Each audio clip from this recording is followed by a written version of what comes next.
Hello all, welcome to our channel Crack CS IT with Divya. இன்னைக்கு நம்ம computer system architecture class 4ல இருக்கும். Already நம்ம system Boolean algebra digital logic circuits and components முடிச்சாச்சு.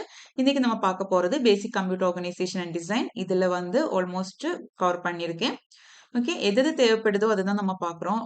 ரொம்ப அவ்வளோக்கு answer questions கேட்காததெல்லாம் நம்ம பார்க்க போறது இல்ல. இதுல இன்டரப்ட் எல்லாம் நம்ம அடுத்த சாப்டர்ல இருக்கு, அதுல நம்ம பார்ப்போம். இதே யூனிட்ல நெக்ஸ்ட் சாப்டர்ல இன்டரப்ட் வருது. ஓகே, அந்த நம்ம பார்ப்போம். அப்புறம் ப்ரோக்ராமிங் பேசிக் கம்ப்யூட்டர்ல தேவைப்படுறது மட்டும் பார்த்துருக்கேன். அப்புறம் சென்ட்ரல் ப்ராசஸிங் யூனிட் இதுல risk, CISC, instruction format and addressing modes இது நாலும் தான் இதுல இம்பார்ட்டண்டா இருக்கு. ஸோ அது நம்ம பார்க்க போறோம். ஓகே, ஸோ இன்னைக்கு இவ்வளோ நம்ம கவர் பண்ண போறோம். அதுக்கு அடுத்த கிளாஸ்ல இந்த பாட்டு நம்ம முடிப்போம். ஓகே, ஸோ பார்க்கலாம். So computer organisation and architecture நம்ம அதுதான் பார்க்க போறோம். ஸோ இந்த யூனிட்ல நம்ம முன்னாடி படிச்சது டிஜிட்டல் டிவைசஸை பத்தியும் டிஜிட்டல் லாஜிக் சர்க்யூட்ஸை குறிச்சும் படிச்சோம். ஓகே, இந்த கம்ப்யூட்டர் ஆர்கனைசேஷன் அண்ட் ஆர்கிடெக்சர் என்ன பண்ணுது அப்படின்னா, இதுதான் deals with how computers work internally. கம்ப்யூட்டருக்குள்ள எப்படி ஒர்க்கிங் நடக்குது, சிபியூ எப்படி டிசைன் பண்ணிருக்கு, இல்லைன்னா சிபியூ மெமரியும் தமிழ்ல எப்படி இன்டராக்ட் பண்ணுது, அது மாதிரி இன்டர்னல் டீடைல்ஸ் படிக்கிறதுக்கு தான் நம்ம கம்ப்யூட்டர் ஆர்கனைசேஷன் அண்ட் ஆர்கிடெக்சர்ங்கிற concept. Okay, so it's focus on CPU design, memory organisation, instruction எப்படி எக்ஸிக்யூட் பண்ணுது and input output system. Okay, so இது தெரிஞ்சாதான் நமக்கு என்ன தெரியும், COA is crucial for understanding hardware software interaction. Okay, so இதுல first வர ஆர்கிடெக்சர் வான் நியூமேன் ஆர்கிடெக்சர். இதை பேஸ் பண்ணி தான் நம்ம இப்போ யூஸ் பண்ற கம்ப்யூட்டர் இருக்குல்ல, இந்த லைக் ட்ரெடிஷ்னல் கம்ப்யூட்டர் வந்ததே இந்த வான் நியூமேன் ஆர்கிடெக்சரை பேஸ் பண்ணி தான். ஓகே, ஸோ இது 1945 வான் நியூமேன் கம்ப்யூட்டர் ஆர்கிடெக்சர் டிசைன் பண்ணாரு. இது எதை பேஸ் பண்ணிருக்குன்னா, இந்த ஒரு கீவேர்டு தான் ஸ்டோர்ட் ப்ரோக்ராம். ஸ்டோர்ட் ப்ரோக்ராம்ங்கிற ஒரு கான்செப்ட் இருக்கு. That means where instruction data and program data are stored in the same memory. Okay, இதுக்கு another name is instruction set architecture அப்படின்னு ஒரு எக்ஸ்ட்ரா வேற ஒரு நேம் இருக்கு. Also known as instruction set architecture and is having 3 units. 3 units இருக்கு. இதுக்கு central processing unit, main memory unit and input output device. இதுதான் von Neumann architecture. Okay, so this is one unit, central processing unit, memory unit and input output unit. இந்த central processing unit பார்த்தாலே உங்களுக்கு தெரியும், control unit and arithmetic logic unit இருக்கு. அப்புறம் இதுக்குள்ள நிறைய registers இருக்கு. ஓகே, அதை பத்தி ஃபர்ஸ்ட் பார்க்கலாம். Central processing unit is an electronic circuit. உங்களுக்கு தெரியும், இந்த சிபியூ தான் நம்ம கம்ப்யூட்டர் ப்ரோக்ராம்ல இன்ஸ்ட்ரக்ஷன்ஸ் எல்லாமே எக்ஸிக்யூட் பண்ணுது. ரைட், அப்புறம் இவர சிபியூ நமக்கு மைக்ரோ ப்ராசஸர் அப்படின்னா ப்ராசஸர் அப்படின்னு எல்லாம் நம்ம பார்ப்போம். அதெல்லாம் சிபியூ தான். ஓகே, இதுக்குள்ள ஏஎல்யூ இருக்கு, கண்ட்ரோல் யூனிட் இருக்கு, அப்புறம் வெரைட்டி ஆஃப் ரெஜிஸ்டர்ஸ் இருக்கு. என்னென்ன ரெஜிஸ்டர்ஸ் இருக்கு பார்க்கலாம். ரெஜிஸ்டர்ஸ்னா என்ன, ஃபர்ஸ்ட் ஆஃப் ஆல் நம்ம கம்ப்யூட்டருக்குள்ள இந்த சிபியூ என்னென்ன டேட்டா ப்ராசஸ் பண்ணுதோ அந்த டேட்டா எல்லாம் எங்க போய் ஸ்டோர் பண்ணிட்டு தான் ஒர்க் பண்ணுது, ரெஜிஸ்டருக்குள்ள. ரெஜிஸ்டர் தான் ஹை ஸ்பீட் ஸ்டோரேஜ் டிவைஸ். இது நிறைய பேருக்கு கன்ஃபியூஷன் இருக்கும். ஆப்ஷன்ல ஹை ஸ்பீட் ஸ்டோரேஜ் டிவைஸ் என்னன்னு சொல்லிட்டு கொஸ்டின் கேட்கும்போது ஆப்ஷன்ல ரெஜிஸ்டர் அண்ட் கேஷே மெமரி இருக்குன்னா நிறைய பேர் போய் கேஷே மெமரி சூஸ் பண்ணி, ஏன்னா எல்லாரும் படிச்சிருக்கோம் கேஷே மெமரி ஃபாஸ்ட்னு சொல்லிட்டு நம்ம படிச்சிருப்போம். பட் ரெஜிஸ்டர் தான் கேஷே மெமரியோட ஃபாஸ்ட். ஏன்னா இந்த ரெஜிஸ்டர் சிபியூக்குள்ளே இருக்கு. ஓகே, இந்த கேஷே மெமரி எங்க இருக்கு, சிபியூ அண்ட் மெமரி இந்த ரெண்டுக்கும் இடையில போயிட்டு கேஷே மெமரி இருக்கு.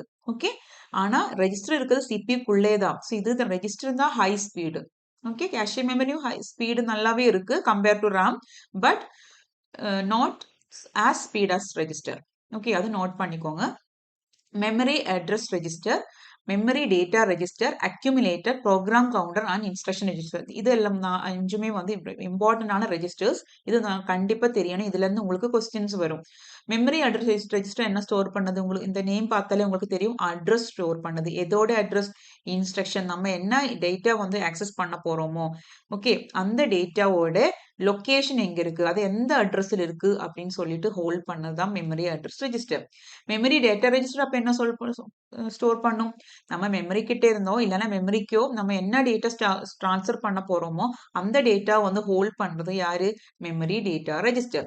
அக்யூமுலேட்டர் என்ன பண்ணுது, இந்த ஏஎல்யூ மூலமா நம்ம ஏதாவது அரிதமெட்டிக் ஆப்ரேஷன் பண்ணுவோம் இல்லை, ஆப்ரேஷன் பண்ணிட்டு இருக்கும் போது இன்பிட்வீன் சம் ரிசல்ட் வரும் இல்லை, இன்டர்மீடியட் ரிசல்ட், அந்த ரிசல்ட் எல்லாம் ஸ்டோர் பண்றதுக்காக அக்யூமுலேட்டர் யூஸ் பண்ணுவோம். ஓகே.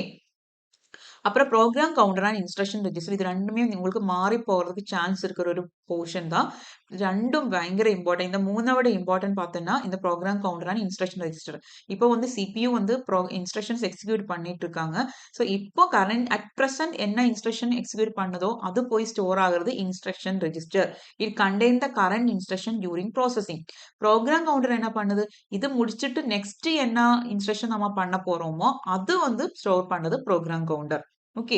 ஸோ ஒவ்வொரு இன்ஸ்ட்ரக்ஷனும் முடிச்சுட்டு சிபியு போய் பிசி தான் செக் பண்ணும். ப்ரோக்ராம் கவுண்டர் போய் செக் பண்ணும். அடுத்தது என்னன்னு சொல்லிட்டு. ஸோ அது வந்து அந்த இன்ஸ்ட்ரக்ஷன் எடுக்கும். அந்த இன்ஸ்ட்ரக்ஷன் எடுக்கும்போது அது எங்க போகும்? இன்ஸ்ட்ரக்ஷன் ரெஜிஸ்டருக்கு போயிடும். ப்ரோக்ராம் கவுண்டருக்கு அடுத்த இன்ஸ்ட்ரக்ஷனோட அட்ரஸ் வந்துடும். ஓகே. நெக்ஸ்ட் வந்து இப்ப நம்ம இதுக்குள்ள சென்ட்ரல் ப்ராசஸிங் யூனிட் இந்த பார்ட் பார்த்தோம். நெக்ஸ்ட் வந்து இந்த ஏஎல்யூ என்ன பண்ணுது? ஏஎல்யூ வந்து உங்களுக்கு தெரியும் அரிதமெட்டிக் ஆப்பரேஷன்ஸ் யூஸ் பண்றதுக்கு தான் வந்துட்டு ஏஎல்யூ யூஸ் பண்ணுது. Add, subtract and logic operations like and or not. Okay. So arithmetic logic unit is a part of CPU that handles all calculation. எல்லா calculation பண்றது ஏஎல்யூக்குள்ள தான். ஓகே. அப்புறம் கண்ட்ரோல் யூனிட் என்ன பண்ணுது?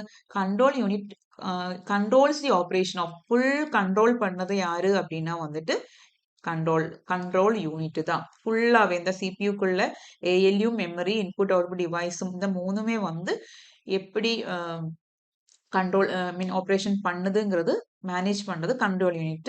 இவங்க என்ன பண்ணுவாங்கன்னா இன்ஸ்ட்ரக்ஷன்ஸ் வந்து இன்டர்பிரட் பண்ணும்.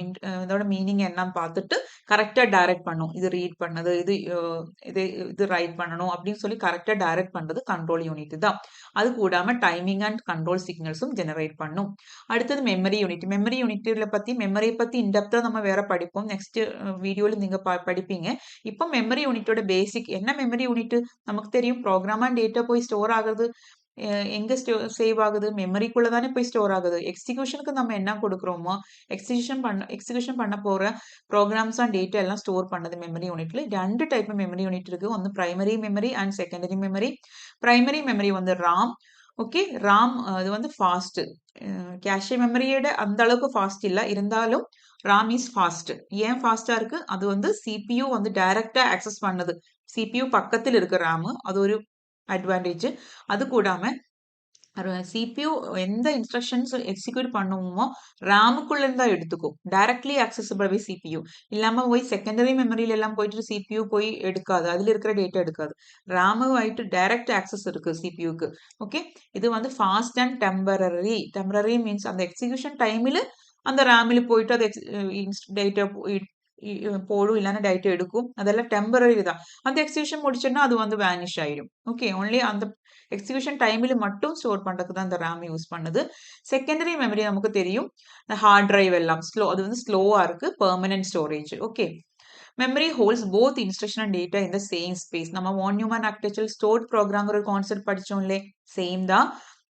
மெமரி வந்து இன்ஸ்ட்ரக்ஷன்ஸும் அதோட டேட்டாயும் இன்ஸ்ட்ரக்ஷன்ஸ் அண்ட் அதோட டேட்டா ரெண்டுமே வந்து சேம் ஸ்பேஸில் வந்து ஹோல்ட் பண்ணுது. மெமரி ஹோல்ட் பண்ணுது. அப்புறம் எல்லாத்துமே எப்படி ஆக்சஸ் பண்ணும்? யூசிங் ஏ unique address. Okay. So memory பார்த்தோம். இன்புட் அவுட்புட் டிவைஸஸ் பத்தி நீங்க பார்க்கவே தேவையில்லை. இன்புட் யூனிட்னா என்ன, அவுட்புட் யூனிட்னு உங்களுக்கு தெரியும். கீபோர்ட், மவுஸ், ஸ்கேனர் எல்லாம் இன்புட். இது என்ன பண்ணுது? Programs or data from input device or secondary storage into memory. மெமரிக்கு வந்து மெயின் மெமரிக்கு நம்மளோட இன்புட் டிவைஸ்ல இருந்தோ இல்லைன்னா நம்மளோட சிஸ்டத்துல செகண்டரி ஸ்டோரேஜ்ல இருந்தோ டேட்டாவை வந்து பாஸ் பண்ணுது இன்புட் யூனிட். அவுட்புட் யூனிட் என்ன பண்ணும்? கம்ப்யூட்டர் கிட்ட இருக்கிற டேட்டா ப்ராசஸ் டேட்டா வந்து நம்மளோட அவுட்புட் டிவைஸுக்கு வந்து பாஸ் பண்ணுது. ஐதர் த்ரூ லைக் பிரிண்ட் ஆயிட்டோ இல்லைன்னா விஷுவலாவோ இல்லைன்னா ஸ்டோர்டு நமக்கு கிட்ட கிடைக்குது. Like monitor, printer, speaker. Now buses வந்து ரொம்ப ரொம்ப இம்பார்ட்டன்ட். நம்ம வந்து இதுக்குள்ள எல்லா கனெக்ஷன்ஸ் இந்த இன்புட் யூனிட்டும் அவுட்புட் யூனிட்டும் மெமரியும் சிபியும் எல்லாம் கூட கனெக்ட் பண்ணது யாரு அப்படின்னா பஸ். இப்போ நம்ம ஒரு பிளான்ட் எடுத்தோன்னா அந்த பிளானோட ஹோல் பார்ட்டுக்கு இன்டர்னல் எவ்ரி பார்ட்டுக்கு வந்து கனெக்ஷன் போகுது. அந்த ஸ்டெம் அண்ட் பிரான்ச்சஸ் தானே பண்ணுது. அதே மாதிரி அந்த பஸ் அப்படின்னா வந்துட்டு ஃபுல்லா எல்லா பார்ட்டையும் வந்து கனெக்ட் பண்றது, எல்லா காம்போனன்ட்ஸையும் வந்து கனெக்ட் பண்ணது பஸ் தான். Okay. Transmit data between CPU, memory and input output devices. Types of buses என்ன? Data bus, address bus, control bus. இது மூணும் இம்பார்ட்டன்ட் தான். இது வந்து இந்த பார்ட்டும் உங்களுக்கு எம்சிக்யூலேருந்து வர பார்ட் இது. ஓகே, ஸோ டேட்டா பஸ் என்ன பண்ணுது, ஆக்சுவல் டேட்டா நம்ம என்ன டேட்டா பாஸ் பண்ணுமோ அது வந்து ஸ்டோர் பண்ணுது டேட்டா பஸ்.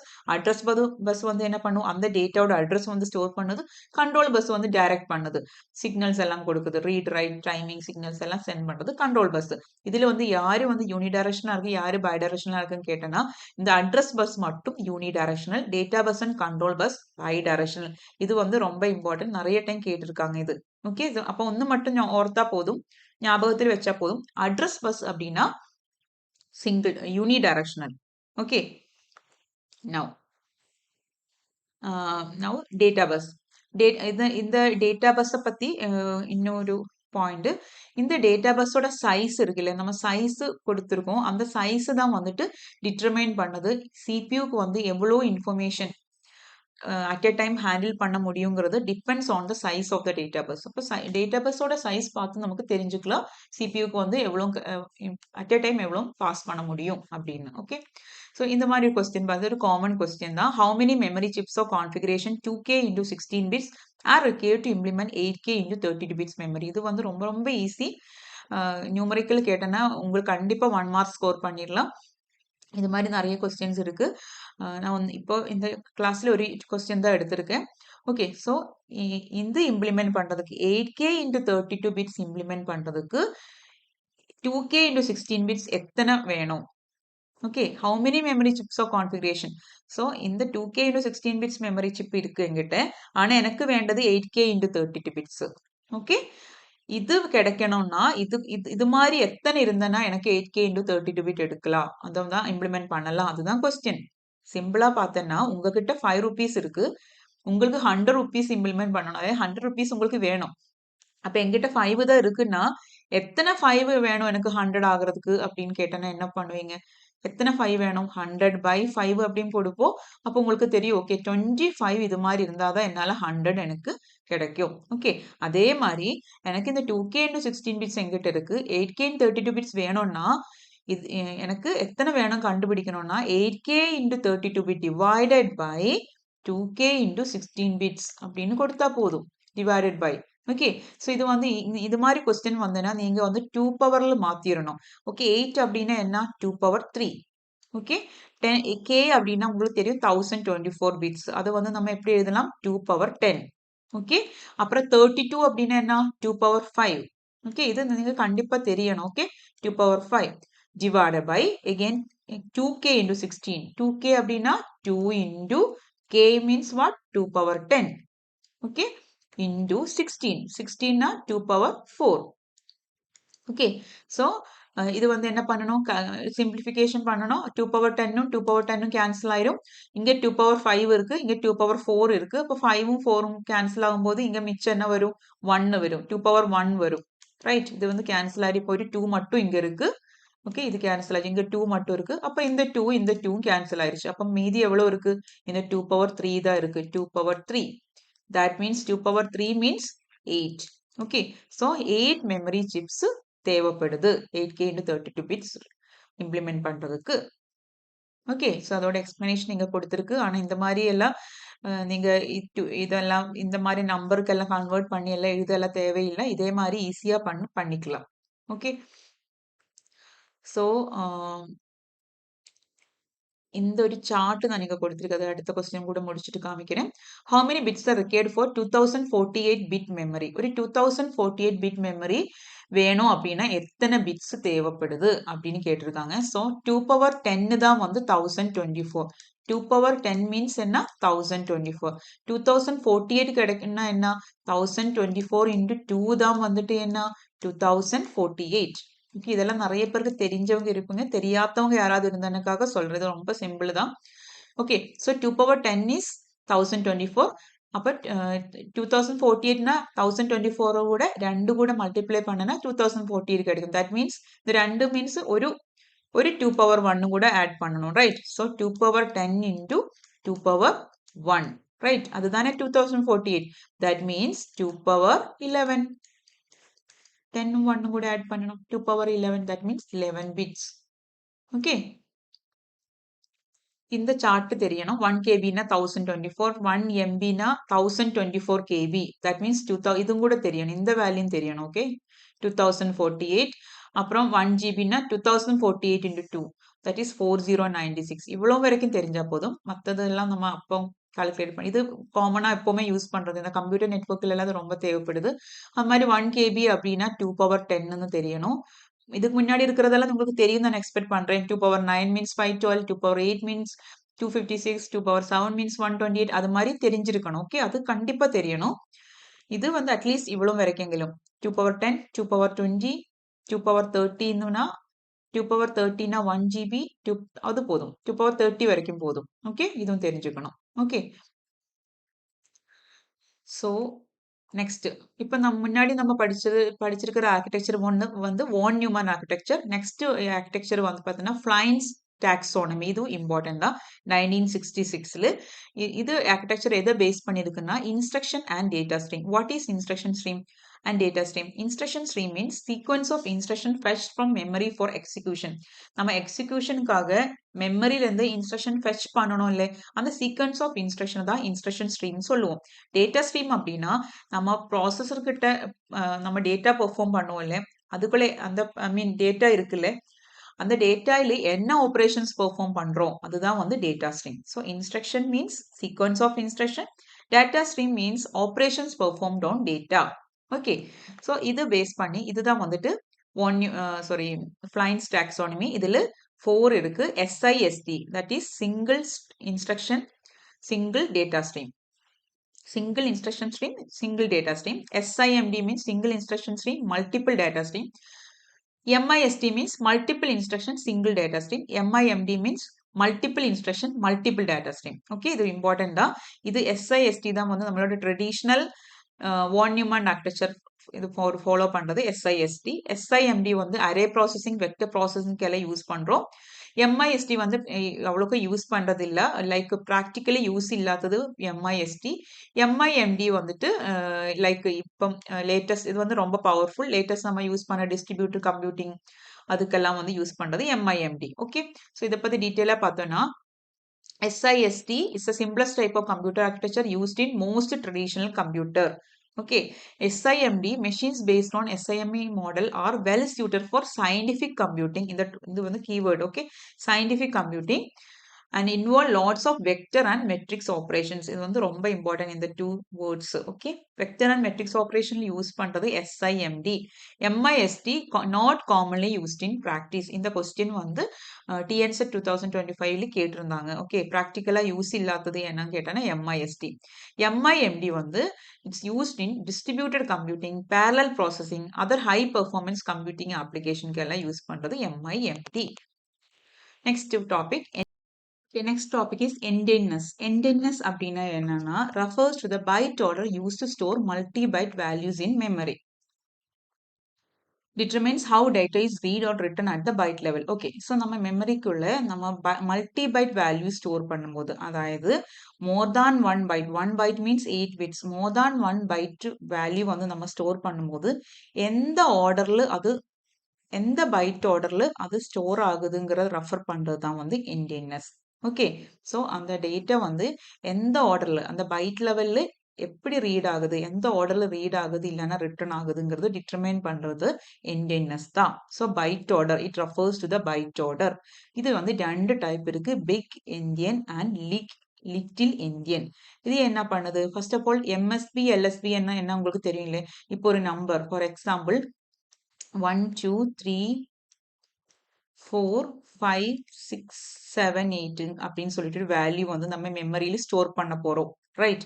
ஸோ இதுல பார்த்தேன்னா இதோட MSB என்ன, MSB பைட் என்ன, MSB பைட். இப்போ இது ஒவ்வொன்று ஒரு 4 பிட் நம்பர். ஓகே, 8 ஒரு 4 பிட், இது ஒவ்வொன்று ஒரு 4 பிட் நம்பர்னா ஸோ ஒரு பைட் அப்படின்னா 8 பிட் சேர்ந்து ஒரு பைட், ரைட்? ஸோ இது வந்து ஒரு பைட்டு, இது ஒரு பைட்டு, இது ஒரு பைட்டு, இது ஒரு பைட்டு, பிகாஸ் ஒவ்வொன்றும் 4 4. அப்போ இது ஒரு பைட். ஓகே, ஸோ இதில் MSB பைட் எங்க இருக்கு? MSB LSB நமக்கு தெரியும் இல்லை, this part is LSB, right? LSB, this is most significant bit, this is least significant MSB. Okay, so big endian அப்படின்னா MSB பைட்டை போய் லோவஸ்ட் மெமரி அட்ரஸ்ல போய் ஸ்டோர் பண்ணும். ஓகே. ஸோ லோவஸ்ட் மெமரி அட்ரஸ்னா, அப்போ ஒவ்வொன்னா ஒரு சீக்வென்ஷியலா தானே நம்ம ஸ்டோர் பண்ண போறோம். இப்போ அட்ரஸ் வந்து 00ங்கிற அட்ரஸ் இருக்கு. அடுத்தது 01ன்னு அட்ரஸ் இருக்கு. நெக்ஸ்ட் 02ன்னு அட்ரஸ் இருக்கு. நெக்ஸ்ட் 03 அது மாரி அட்ரஸ் இருக்கு. ஓகே. லோவஸ்ட்டா இருக்கிற ഏറ്റവും லோவஸ்ட் மெமரி அட்ரஸில் போய் தான் வந்துட்டு எம்எஸ்பி பிட் ஸ்டோர் பண்ணது. யாரு? Big endian. ஸோ எம்எஸ்பி என்ன இருக்குங்க? 12. ஸோ 12 போய் ஸ்டோர் ஆகுறது 00ல் ஸ்டோர் ஆகும். அடுத்தது 34ங்கிறது நெக்ஸ்ட் பைட் இஸ் 34. ஓகே. 34 போய் 01ல் ஸ்டோர் ஆகும். அடுத்தது நெக்ஸ்ட் மெமரி அட்ரஸ் 02ல் போயிட்டு அடுத்த பைட் 56 ஸ்டோர் ஆகும். அண்ட் 03 அட்ரஸில் போயிட்டு நெக்ஸ்ட் லாஸ்ட் பைட் 78 போய் ஸ்டோர் ஆகும். இப்படிதான் வந்து பிக் என்டியன்ல ஸ்டோர் ஆகுது. ஸோ இதுல நீங்க தெரிய வேண்டிய இது இது உங்களுக்கு இது தெரிஞ்சா கூட இந்த டேர்ம் தெரியலன்னா உங்களால ஆன்சர் பண்ண முடியாது. இப்போ இந்த கான்செப்ட் புரிஞ்சிருச்சு. பட் இது தெரியணும். Most significant byte stored at the lowest memory address. இதுதான் லோவஸ்ட் மெமரி. சின்னது 00 தானே லோவஸ்ட். அதுக்கு அடுத்து 01. லோவஸ்ட்ல போயிட்டு எம்எஸ்பி போய் ஸ்டோர் ஆகுது. இதுதான் இப்படிதான் நம்ம ஹியூமன்ஸ் வந்து லெஃப்ட் டு ரைட்ல இருந்து தானே ரீட் பண்ணும். 12, 34 அது மாதிரி அதே ஆர்டர்ல வந்துட்டு ஸ்டோர் ஆகுறதா பிக் என்டியன். லிட்டில் என்டியன் அப்படின்னா நம்ம அரபிக் எல்லாம் ரைட் சைட்ல இருந்து தானே நம்ம ரீட் பண்ணுவோம். அதுவும் எல்லாம் ஸ்டோர் பண்றதுக்கு லிட்டில் என்டியன் யூஸ் பண்ணுது. லிட்டில் என்டியன் என்ன பண்ணது? இந்த டேர்ம் பார்த்துக்கோங்க. Least significant bit LSB byte is stored at the lowest memory address. இப்போ இதுல LSB byte என்ன? 78. 78 போயிட்டு lowest memory addressல போய் ஸ்டோர் ஆகும். lowest memory address என்ன? 00. 0ல போயிட்டு 78 ஸ்டோர் ஆகும். அடுத்த 01ல போயிட்டு நெக்ஸ்ட் பிட் ரைட் சைட்ல இருந்து ரீட் பண்ணிட்டு போகுது. நெக்ஸ்ட் பைட் 56 ஸ்டோர் ஆகும். அடுத்த 02ல போயிட்டு 34 ஸ்டோர் ஆகும். ஃபைனலி இந்த 12 போய் ஸ்டோர் ஆகுறது வந்து 03ல. ஓகே. ஸோ இப்படிதான் வந்துட்டு நடக்குது. ஸோ இது தெரிஞ்சுக்கணும். Little endian least significant byte stored at the lowest memory address common in internal processes. Okay, clear தானே? Next we are going to the moving to the next topic, that is memory access time and memory cycle time. இது difference தெரியணும். memory access time அப்படின்னா நம்ம ஒரு memory operation start பண்ண போறோம், right? Start பண்ணிட்டு அது முடிக்கும்ல, அதுக்குள்ள இருக்கிற டைமை தான் வந்துட்டு மெமரி ஆக்சஸ் டைம் சொல்லுவோம். அதாவது என்ன ஆப்ரேஷன் பண்ண போறோம்? ரீட் இல்லைன்னா ரைட் தான் பண்ண போறோம். நம்ம ஸ்டார்ட் பண்ணிட்டு அது கம்ப்ளீட் பண்றதுக்குள்ள உங்களுக்கு என்ன எவ்வளவு டைம் ஆயிருக்கு, அதுதான் வந்து memory access time. It indicate how fast memory can be accessed. எவ்வளோ ஸ்பீடா வந்து மெமரி ஆக்சஸ் பண்ண முடியுங்கிறது மெமரி ஆக்சஸ் டைம் வேல்யூ பார்த்தா நமக்கு தெரியும். ஓகே, நல்ல ஸ்பீடா இருக்கா இல்லையாங்கிறது. மெமரி சைக்கிள் டைம் அப்படின்னா நம்ம ஒரு ஆப்ரேஷன் பண்றோம். ஃபர்ஸ்ட் நான் ஒரு ரீட் ஆப்ரேஷன் பண்றேன். அது முடிச்சுட்டு அடுத்து ரைட் பண்ண போறேன். அந்த 2 ஆப்ரேஷன் பண்றதுக்கு இடையில ஒரு கேப் இருக்கும், ஒரு டிலே வரும். மேபி சம் ரீசெட் டைம் தேவைப்படுது, இல்லைன்னா ஒரு ரீகவரி, ஏதாவது ஒரு சம் டிலே வருது. அந்த டிலே தான் வந்து நம்ம மெமரி சைக்கிள் டைம் சொல்றது. ஓகே. ஸோ மெமரி ஆக்சஸ் டைம்னா நம்ம ஆக்சஸ் பண்ணி அந்த ஸ்டார்ட் பண்ணிட்டு கம்ப்ளீட் பண்ற டைம். மெமரி சைக்கிள் டைம்னா ஒரு மெமரி ஆக்சஸும் இன்னொரு மெமரி ஆக்சஸும் தமிழ் இடையில இருக்கிற அந்த கேப் எவ்வளோ டிலே வருது ங்கிறதா memory cycle time. 2 successive memory ஆப்ரேஷனுக்கு இடையில என்ன டிலே வருது. So memory cycle time is always greater than equal to access time. எப்போவுமே மெமரி சைக்கிள் டைம் பார்த்தோன்னா ஆக்சஸ் டைமோட அதிகமாக இருக்கு. ஏன் அப்படின்னா ரீசெட், சம்டைம்ஸ் ரீசெட் பண்ண வேண்டியதாக இருக்கும், இல்லைன்னா சம் ரீகவரி பண்ண வேண்டியதாக இருக்கும். ஸோ அந்த மாதிரினால எப்போவுமே மெமரி சைக்கிள் டைம் அதிகமாக இருக்கும். ஆக்சஸ் டைம்னா இது ஒரு ஹிண்டா உங்களுக்கு ஈஸிக்காக கொடுத்துருக்கேன். Access time means time to complete one operation. Cycle time means time before next operation can start. ஒரு ஆப்ரேஷன் முடிச்சுட்டு அடுத்த ஆப்ரேஷன் ஸ்டார்ட் பண்றதுக்கு எவ்வளோ டிலே வருது, அதுதான் வந்து சைக்கிள் டைம். ஸோ நெக்ஸ்ட் நம்ம பார்க்கறது machine language and assembly language. அது டிஃப்ரென்ஸ் என்னன்னு பார்க்கலாம். மெஷின் லாங்குவேஜ் உங்களுக்கு தெரியும், low level language, right? Machine language can only represent by zeros and ones. கம்ப்யூட்டருக்கு அண்டர்ஸ்டாண்ட் ஆகிற லாங்குவேஜ் மெஷின் லாங்குவேஜ். இது வந்து லோ லெவல். நம்ம யூஸ் பண்ற C++, ஜாவா, பைத்தான் இதெல்லாமே வந்து ஹை லெவல் லாங்குவேஜ். அது மனுஷருக்கு மட்டும்தான், ஹியூமன்ஸுக்கு மட்டும்தான் அண்டர்ஸ்டாண்ட் பண்ண முடியும். அசம்பிளி லாங்குவேஜ்னா ரெண்டுக்கும் இடையில இந்த ஹை லெவலும் மெஷினும் இருக்கு. நம்மளால போய் மெஷின் லாங்குவேஜ் பை ஹார்ட் பண்ணிட்டு இருக்க முடியாது. லைக் ஜீரோஸ் அண்ட் ஒன்ஸ்ல போய் எல்லாம் எழுதிட்டு இருக்க முடியாது. அதனால நமக்கு ஒரு இன்டர்மீடியேட் ஒரு ஆள் வேணும். அதுதான் வந்து அசம்பிளி லாங்குவேஜ். அசம்பிளி லாங்குவேஜுக்கு வந்து இன்னும் கொஞ்சம் நமக்கு ஈஸியா ஃபாலோ பண்ண முடியும். இங்கிலீஷ் டைப் இதுதான் வந்து கோடிங்ஸ் தான் இருக்கு. ஸோ வந்துட்டு இட்ஸ் மோர் தான், இது ஹை லெவல் கிடையாது, இதுவும் லோ லெவல் தான், but more than low level and less than high level language. It is intermediary language. Assembly language use numbers, symbols, abbreviation. Zeros and ஒன்ஸுக்கு பதில் மல், ஓகே, ஆட், இது மாதிரி எல்லாம் தான் சம் டேர்ம்ஸ் யூஸ் பண்ணும், symbols ஏதாவது use பண்ணும். Okay, so difference பார்த்தோன்னா machine language is only understand by computers, assembly language is only understand by human beings, not by computers. In machine language, data only represented with the help of binary format. நமக்கு தெரியும் binary format இல்லைன்னா hexadecimal இல்லைன்னா octadecimal எல்லாம் வந்து octal நம்பர்ல எல்லாம் நம்ம என்ன பண்ணலாம், மெஷின் லாங்குவேஜ் இல்ல வந்து டேட்டா ரெப்ரசென்ட் பண்ணலாம். அசெம்பிளி லாங்குவேஜ்ல என்ன பண்ணுவோம், நியூமோனிக்ஸ். இங்க என்ன யூஸ் பண்றோம், நியூமோனிக்ஸ். அதாவது மூவ், ஆட், சப் இதெல்லாம் நியூமோனிக், எண்ட். அப்புறம் modification and error fixing cannot be done. Machine language நம்மள எரர் ஃபிக்சிங் எதுவுமே பண்ண முடியாது. ஆனா வந்து அசெம்பிளி லாங்குவேஜ்ல பண்ணலாம். அப்புறம் மெஷின் லாங்குவேஜ்ல execution is fast because all data is already present in binary, எல்லாமே பைனரி ஃபார்மேட்ல இருக்கு. ஸோ எக்ஸிகியூஷன் ஃபாஸ்டா இருக்கு. ஆனா அசெம்பிளி லாங்குவேஜ் வந்து மெஷின் லாங்குவேஜ் யூஸ் பண்ண நம்ம ஐ மீன் கம்பேர் பண்ணும்போது, மெஷின் லாங்குவேஜோட கம்பேர் பண்ணும்போது எக்ஸிகியூஷன் ஸ்லோவா இருக்கு. அப்புறம் மெஷின் லாங்குவேஜுக்கு வந்து டிரான்ஸ்லேட்டர் எல்லாம் தேவையில்லை பிகாஸ் அது வந்து மெஷின் அண்டர்ஸ்டாண்டபிள் ஃபார்மேட்ல தான் ஆல்ரெடி இருக்கு. ஸோ டிரான்ஸ்லேட்டர் தேவையில்லை. ஆனா assembler is used as a translator to, இதுக்கு டிரான்ஸ்லேட்டருக்கு இந்த நியூமோனிக்ஸ், நம்ம நியூமோனிக்ஸை வந்துட்டு மெஷின் அண்டர்ஸ்டாண்டபிள் ஃபார்மேட்லோட்டு மாற்றணும், ரைட்? அதுக்காக ஒரு டிரான்ஸ்லேட்டர் யூஸ் பண்ணது. மெஷின் லாங்குவேஜ் வந்து ஹார்ட்வேர் டிபெண்டா இருக்கு. Assembly language is machine dependent and it is not portable. இது போர்ட்டபிள் கிடையாது, ஒரு மெஷினை டிபெண்ட் பண்ணி தான் இருக்கு assembly language. Okay, now assembler என்ன பண்ணது, ஒரு டிரான்ஸ்லேட் பண்ணது. என்ன டிரான்ஸ்லேட் பண்ணது, அசம்பிளி லாங்குவேஜில் இருக்கிற ப்ரோக்ராம போய் மெஷின் லாங்குவேஜுக்கு கன்வெர்ட் பண்றது யாரு, assembler. Okay, so use to translate low level code into machine. இது ஒரு லோ லெவல் கோடு தான், இதை வந்து மெஷினுக்கு எக்ஸிக்யூட் பண்ற லெவல் கோடுக்கு மாத்திரம். A part of system software for, இது வந்து ஒரு சிஸ்டம் சாஃப்ட்வேர்னு சொல்லலாம். இந்த அசம்பிளர் வந்து சிஸ்டம் சாஃப்ட்வேர் தான். System software and application software உங்களுக்கு தெரியும் இல்லையா? அப்ளிகேஷன் சாஃப்ட்வேர்னா நம்ம யூஸ் பண்ற வேர்டு, எக்ஸல் இது எல்லாமே அப்ளிகேஷன் சாஃப்ட்வேர். சிஸ்டம் சாஃப்ட்வேர்னா நம்ம சாஃப்ட்வேர் தான், பட் ஆனா வந்து இது மாதிரி இன்டர்னல் சம் ஃபங்க்ஷனுக்கு எல்லாம் யூஸ் பண்ணும் சிஸ்டம் சாஃப்ட்வேர். நம்ம யூசரோட அப்ளிகேஷனுக்காக இல்ல, நமக்குள்ள இருக்கிற அப்ளிகேஷன்ஸை வந்து ஒர்க் பண்றதுக்கெல்லாம் நம்ம சிஸ்டம் சாஃப்ட்வேர் யூஸ் பண்ணுவோம்.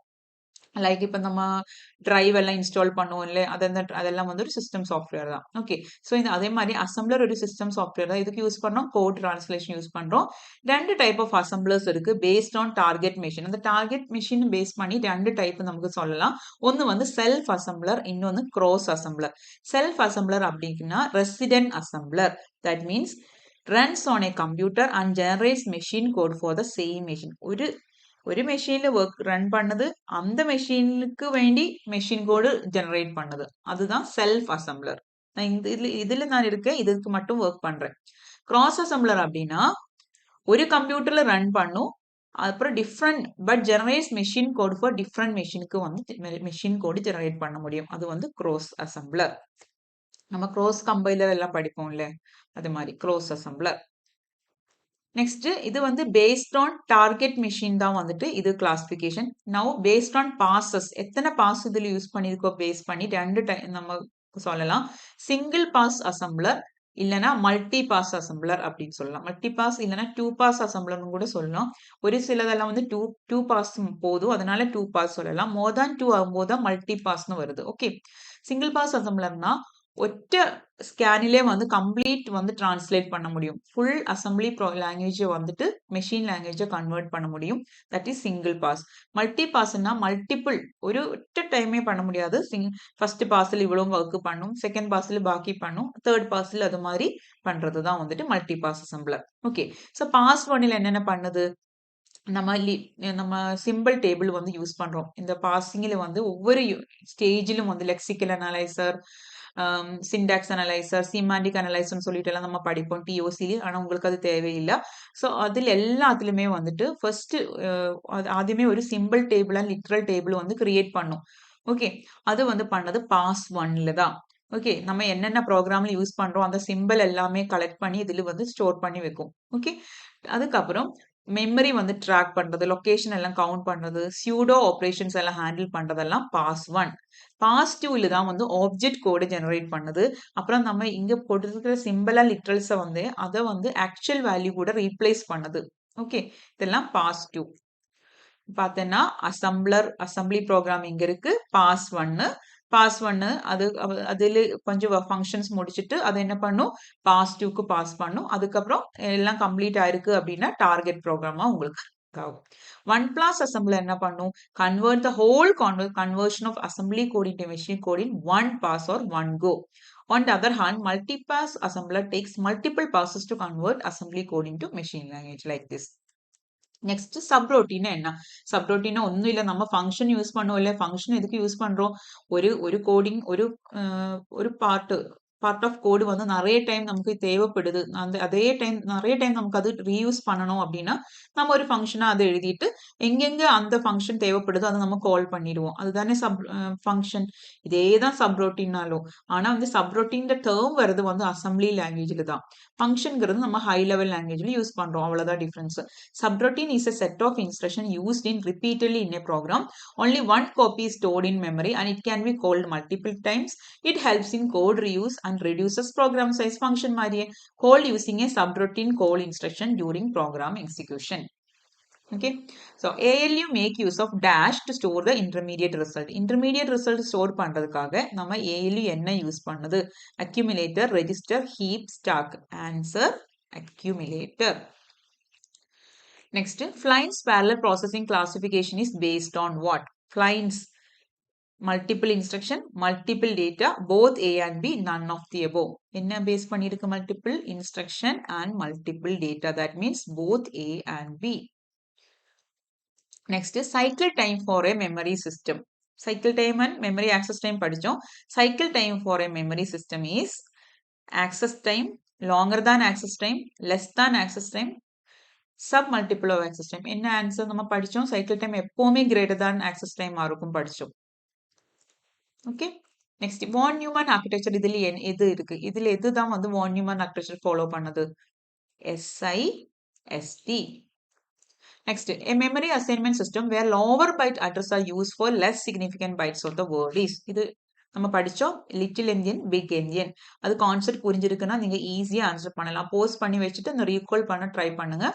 Memory assignment system where lower byte address used for lower byte, அதாவது 0001 அந்த லோவர் பைட்டில் போயிட்டு என்ன ஸ்டோர் ஆகுது, less significant bit. That means LSB இங்க போய் ஸ்டோர் ஆகுது, ரைட் சைட்ல இருக்கிற வேல்யூ இங்க போய் ஸ்டோர் ஆகுது அப்படின்னா அது என்ன யூஸ் பண்ணுது, little endian, not Indian. Okay, little endian. So அது முடிச்சிருச்சு. நெக்ஸ்ட் இது ரொம்ப இம்பார்ட்டன்டான டாபிக்ஸ் தான். இன்ஸ்ட்ரக்ஷன் ஃபார்மேட் இருக்கு, அதுக்கு அடுத்து இதோட கண்டினியூஷனா வந்து நம்ம அட்ரஸ் கோடு படிப்போம். அது ரெண்டுமே இம்பார்ட்டன்ட். இன்ஸ்ட்ரக்ஷன் ஃபார்மேட் வந்து 0 இன்ஸ்ட்ரக்ஷன் இருக்கு, 1 instruction, 2 and 3. Okay, instruction format refers to the way instructions are encoded and represented in machine language. There are several type of instruction format, 0, 1, 2, 3. Okay, so நம்ம machine லாங்குவேஜில் வந்து instruction வந்து எப்படி encode பண்ணுது, எந்த மாதிரி பண்ணுது, 0 ஒரு அட்ரஸ் யூஸ் பண்ணுதா, 1 அட்ரஸ் யூஸ் பண்ணுதா, சாரி அட்ரஸ் எதுவுமே யூஸ் பண்ணலையா, இல்லைன்னா 1 இல்லைன்னா 3, அது மாதிரி நம்ம இன்ஸ்ட்ரக்ஷன்ஸ் பாஸ் ஒரு ஃபார்மேட் இருக்கு. Okay, so different types of instruction field. The operation field specify the operation to be perform like addition.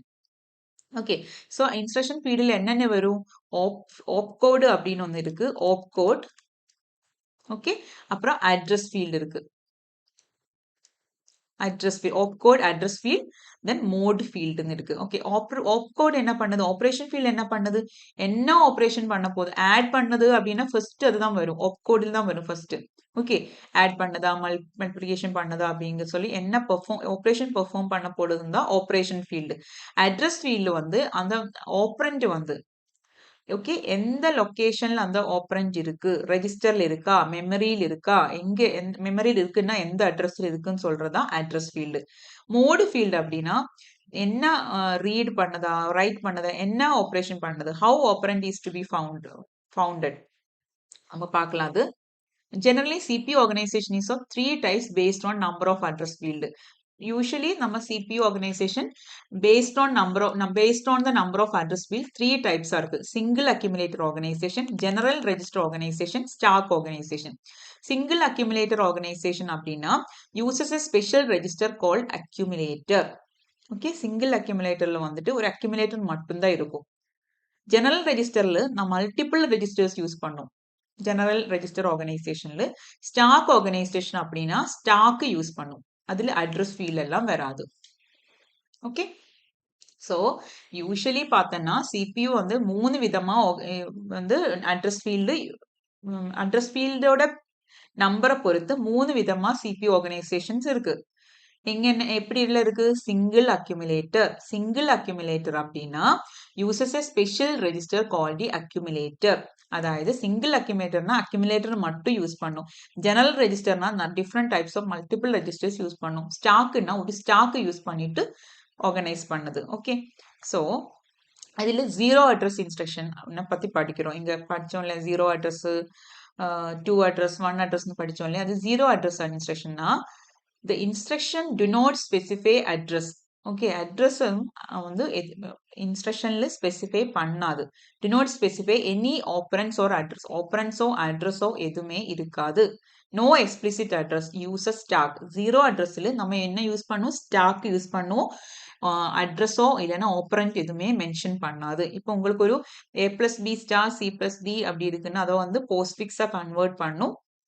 Okay, converted to postfix uses இதுல push, add, mull அது மாதிரி ஆப்கோடு மட்டும்தான் இருக்கும், ஆப்பரன்ஸ் இருக்காது. So push அப்படின்னா வந்துட்டு என்ன பண்ணும்? என்ன ஆப்பரண்ட் ஆல்ரெடி ரெடியா ஸ்டாக்கில் இருக்கும் அது வந்து எடுப்போம். எல்லாருமே வந்து நம்ம மென்ஷன் பண்ண மாட்டோம் இன்னும் ஆப்பரண்ட் இருக்கு, இன்னும் அட்ரஸில் இருக்குன்னு எல்லாம் சொல்ல தேவையில்லை. ரெடியா ஸ்டாக்கில் இருக்கு அது வந்து யூஸ் பண்றோம். ஸோ எங்கேயும் ஸ்டோரும் பண்ண போறது இல்லை, எங்கேருந்தும் ரிட்ரீவும் பண்ண போறது இல்லை, ஆல்ரெடி ஸ்டாக்கில் இருக்கு. அதனால zero address instruction. Simple CPU design, compact instruction.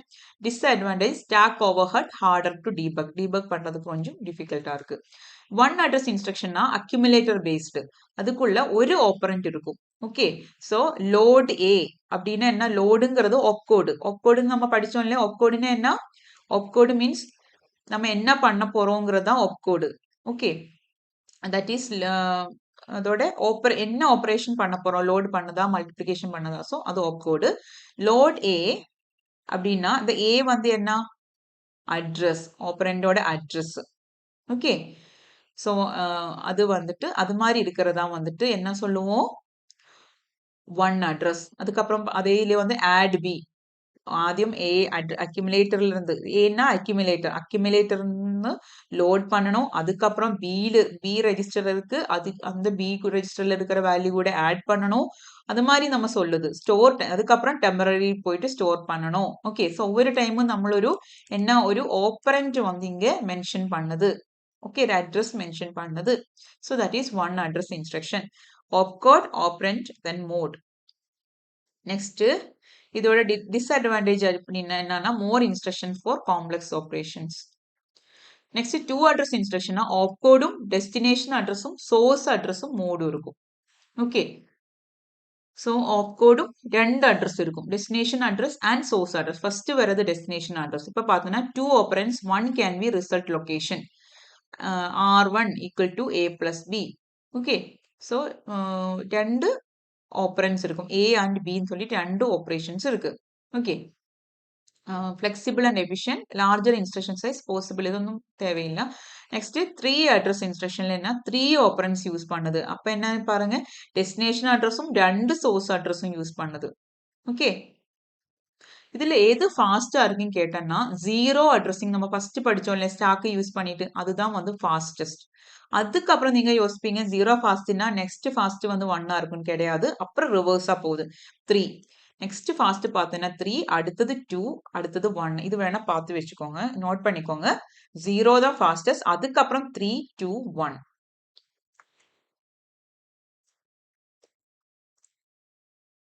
Okay, இப்போ நம்ம இன்ஸ்ட்ரக்ஷன் ஃபார்மேட் பார்த்தோம். நெக்ஸ்ட் வந்து அட்ரஸிங் மோட பத்தி படிக்க போறோம். Addressing mode define how the operand of an instruction is specified. நம்ம வந்து அந்த ஆப்பரண்ட் நம்ம எப்படி ஸ்பெசிஃபை பண்ண போறோங்கிறது டிஃபைன் பண்றோம். It tells the CPU how to interpret or modify the address field before accessing the operand. Okay, அந்த operand access பண்ணணும்னா அந்த அட்ரஸை வந்து எங்க போய் எடுக்கணும், எப்படி அந்த தந்திருக்கிற அட்ரஸ்ல இருந்து ஏதாவது மாடிஃபை பண்ணிட்டு எடுக்கணுமா, அது மாதிரி எல்லாம் நம்ம சிபிக்கு சொல்லுது. ஓகே, ஸோ இது அந்த அட்ரஸிங் மோடு பார்த்தாலே சிபிக்கு தெரியும் இது எங்க போனா அது கிடைக்கும், இது எந்த மாதிரி அட்ரஸிங் பண்றோம், ரெஜிஸ்டர்ல போய் எடுக்குதா இல்லைன்னா ரெஜிஸ்டருக்குள்ள போயிட்டு இன்னொரு ரெஜிஸ்டருக்குள்ள போகுது, அது மாதிரி எல்லாம் வந்து அந்த அட்ரஸிங் மோடு பார்த்தாலே வந்து சிபிக்கு தெரியும். ஸோ அது நம்ம கன்வே பண்றதுக்கு தான் அட்ரஸிங் மோடு யூஸ் பண்றோம். யூஸ் டு லொக்கேட் டேட்டா, மெமரியில இருந்தோ இல்லைன்னா ரெஜிஸ்டர்ல இருந்தோ டேட்டாவை வந்து லொக்கேட் பண்றதுக்கு நம்ம அட்ரஸிங் மோடு மூலமா தான் பண்ணோம். இந்த இது பாருங்க, அட்ரஸிங் மோட். அதுல வந்து நமக்கு ஒரு ஸ்டார்டிங் அட்ரஸ் இருக்கும். அட்ரஸிங் மோட்னா starting address of a memory segment. அந்த மெமரி நம்ம ரிட்ரீவ் பண்ண போறோம், அதோட ஸ்டார்டிங் அட்ரஸ் என்ன, எங்க இருந்து நம்ம ஆக்சஸ் பண்றோம், அதோட அட்ரஸ் என்னங்கிறது மென்ஷன் பண்றதா, அது ஃபர்ஸ்ட் அட்ரஸ் மென்ஷன் பண்றதா. அதுல வந்து நம்ம இஃபெக்டிவ் அட்ரஸ் ஒரு ஆஃப்செட்டுங்கிற ஒரு கான்செப்ட் இருக்கு. அதாவது நம்ம சம்டைம்ஸ் நம்ம டைரக்டா வந்து அட்ரஸும் கொடுப்போம். ஓகே, இல்லைன்னா வந்துட்டு வேற எங்கேயாவது இருக்கும் அதோட வேல்யூ, அந்த டேட்டா வந்து வேற எங்கேயாவது இருக்கும், அது வந்து மேபி பேஸ் ரெஜிஸ்டர்ல இருக்கும் இல்லைன்னா இண்டெக்ஸ் ரெஜிஸ்டர்ல இருக்கும். ஸோ அது நம்ம மென்ஷன் பண்ணுவோம். பாருங்க, an offset is determined by adding any combination of 3 address element: displacement, base, index. Displacement அப்படின்னா it is an 8-bit 16-bit immediate value. இப்போ நம்ம டைரக்டா வேல்யூ கொடுக்குறோம். ஓகே, இதுதான் டேட்டா, இது வச்சு நீங்க ஆட் பண்ணுங்க அதுன்னு சொல்றோம்னா அது வந்து டிஸ்பிளேஸ்மெண்ட். இல்லைன்னா வந்துட்டு நம்ம டைரக்டா கொடுக்காம பேஸ் ரெஜிஸ்டர் கொடுக்கும். கண்டென்ஸ் பிஎக்ஸ்ல இருக்கு, பிபில இருக்கு, இதுல இருக்கு அப்படின்னு சொல்லிட்டு அங்க போய் எடுக்கிறது பேஸ். இண்டெக்ஸ் அப்படின்னா SI or DI, stack index register. Data இது என்னன்னு கரெக்ட் எனக்கு தெரியல, டேட்டா இண்டெக்ஸ் ரெஜிஸ்டர் தெரியல எனக்கு, கரெக்டா பார்த்து வேணா சொல்றேன். ஓகே, ஸோ அந்த இண்டெக்ஸ் ரெஜிஸ்டர்ல போயிட்டு நம்ம அந்த வேல்யூ வந்து கலெக்ட் பண்ணிக்கணும். ஓகே, ஜஸ்ட் இது நோட் பண்ணா போதும். இது வந்து டிஸ்பிளேஸ்மெண்டா இருக்கலாம், பேஸா இருக்கலாம், இண்டெக்ஸா இருக்கலாம். பாருங்க, இந்தியில இருந்து தான் important. So different types of addressing மோட்ல first one implied mode. Implied மோடுன்னா நம்ம எதுவுமே நம்ம ஸ்டாக் ஜீரோ அட்ரஸ் சொன்ன மாதிரி, ஜீரோ அட்ரஸ்ல நம்ம என்ன பண்ணுவோம், நம்ம ஜஸ்ட் ஆட் அப்படின்னு மட்டும் கொடுக்கும். அப்போ வந்து சிபியூக்கு அண்டர்ஸ்டாண்ட் ஆகும் இது ஜீரோ அட்ரஸ், ஆப்பரண்ட் எதுவுமே மென்ஷன் பண்ணல, டைரக்டா போய் ஸ்டாக்ல டாப்ல இருக்கிற வேல்யூ கூட வேல்யூ எடுத்துட்டு ஆட் பண்ணும். ஓகே, அதே மாதிரி implied அட்ரஸிங்னா the operand is specified இந்த இன்ஸ்ட்ரக்ஷன்லயே ஸ்பெசிஃபையா இருக்கு, இம்ப்ளாய்டா இருக்கு, பிரத்யேகிச்சு எக்ஸ்பிளிசிட்டா சொல்லலாம்.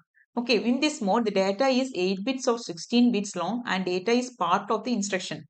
Zero address instruction நம்ம சொன்னோம் இல்லையா, அது designed with implied addressing mode. இப்போ பார்த்தோன்னா சிஎல்சி அப்படின்னா கிளியர் பண்றதுக்கு வந்து தெரியும். ஓகே, ஹோல்ட் பட் ஹெச்எல்டி இதுலெல்லாம் வந்துட்டு இது இம்ப்ளாய்டா இருக்கு, அந்த என்ன டேட்டால பண்ண போறோங்கிறது இம்ப்ளாய்டா இருக்கு. நெக்ஸ்ட் இம்மீடியட் அட்ரஸிங் மோட் அப்படின்னா in this mode data is present in address field of instruction, the operand is given directly in the instruction itself. இப்போ ஆப்கோட் இருக்கு, அட்ரஸ் இருக்கு. ஓகே, இதுதான் வந்து இம்மீடியட் அட்ரஸிங் மோட்ல இருக்கும். ஆப்கோட் இருக்கும், அப்புறம் அட்ரஸ் இருக்கும். அந்த அட்ரஸ்லே போயிட்டு வேல்யூவே கொடுத்துருவோம். இப்ப பாருங்க, எக்ஸாம்பிள் மூவ் ஏஎல் 35H அப்படின்னு கொடுத்துருக்கு. ஹெச்னா ஹெக்ஸாடெசிமல், 35ங்கிற ஹெக்ஸாடெசிமல் வேல்யூ தான். ஓகே, எங்க போய் நீங்க சர்ச் எல்லாம் பண்ண தேவையில்லை, டைரக்டா வந்து இந்த 35Hங்கிற வேல்யூவை போயிட்டு அக்யூமுலேட்டருக்கு போய் மூவ் பண்ணுங்க. இதுதான் இதோட மீனிங். இம்மீடியட் அட்ரஸிங் மோட்னா இம்மீடியட்டா நம்ம கொடுக்குறோம். இது பார்த்தாலே வந்து சிபிக்கு தெரிஞ்சிடும், ஓகே இந்த வேல்யூ போய் நான் இந்த ஏஎல்லுக்கு மூவ் பண்ணணும், அவ்வளவுதான். அதுதான் வந்து இம்மீடியட் அட்ரஸிங். அதாவது இது அட்ரஸ் ஃபீல்டு இதுதானே, இந்த அட்ரஸ் ஃபீல்டு பிளேஸ்ல போயிட்டு கரெக்டா வேல்யூவே கொடுக்குறோம். இங்க அட்ரஸ் எதுவும் கொடுக்கல, வேல்யூவே கொடுத்துட்டோம். ஓகே, இதுதான் வந்து இம்மீடியட் அட்ரஸ். இது வந்து இப்படியும் கொடுக்கலாம், இல்லைன்னா ஹேஷ் வச்சுட்டும் கொடுக்கும். ஹேஷ் பார்த்தாலே உங்களுக்கு தெரியும் அது வந்து இம்மீடியட் அட்ரஸிங் மோடின். ஹேஷ் கொடுக்கலனாலும் இந்த நம்பரா இருக்கு அப்படின்னா அது வந்து immediate addressing mode. Register mode அப்படின்னா ஆப்ரண்ட், இங்க பாருங்க இது வந்து ஆப்கோடு, அதுக்கப்புறம் ஏஎக்ஸ் சிஎக்ஸ்ங்கிறதெல்லாம் registers. Okay, operand is placed in one of the 8-bit or 16-bit general purpose registers. Data is in the register that is specified by the instruction. இங்க address ஃபீல்ட்ல வந்து நம்ம அட்ரஸ் கொடுக்காம டைரக்டா வேல்யூ கொடுத்த மாதிரி இங்க அட்ரஸ் வந்து ரெஜிஸ்டரோட அட்ரஸ் கொடுத்துருக்கு, ரெஜிஸ்டர் கொடுத்துருக்கு. ஸோ இந்த ஏஎக்ஸ்ல போய் பார்த்தோன்னா நமக்கு வேண்ட டேட்டா, இப்போ ஏஎக்ஸ்ங்கிற ஒரு ரெஜிஸ்டர் இருக்கு, அதுல போய் டேட்டா இருக்கும் 10.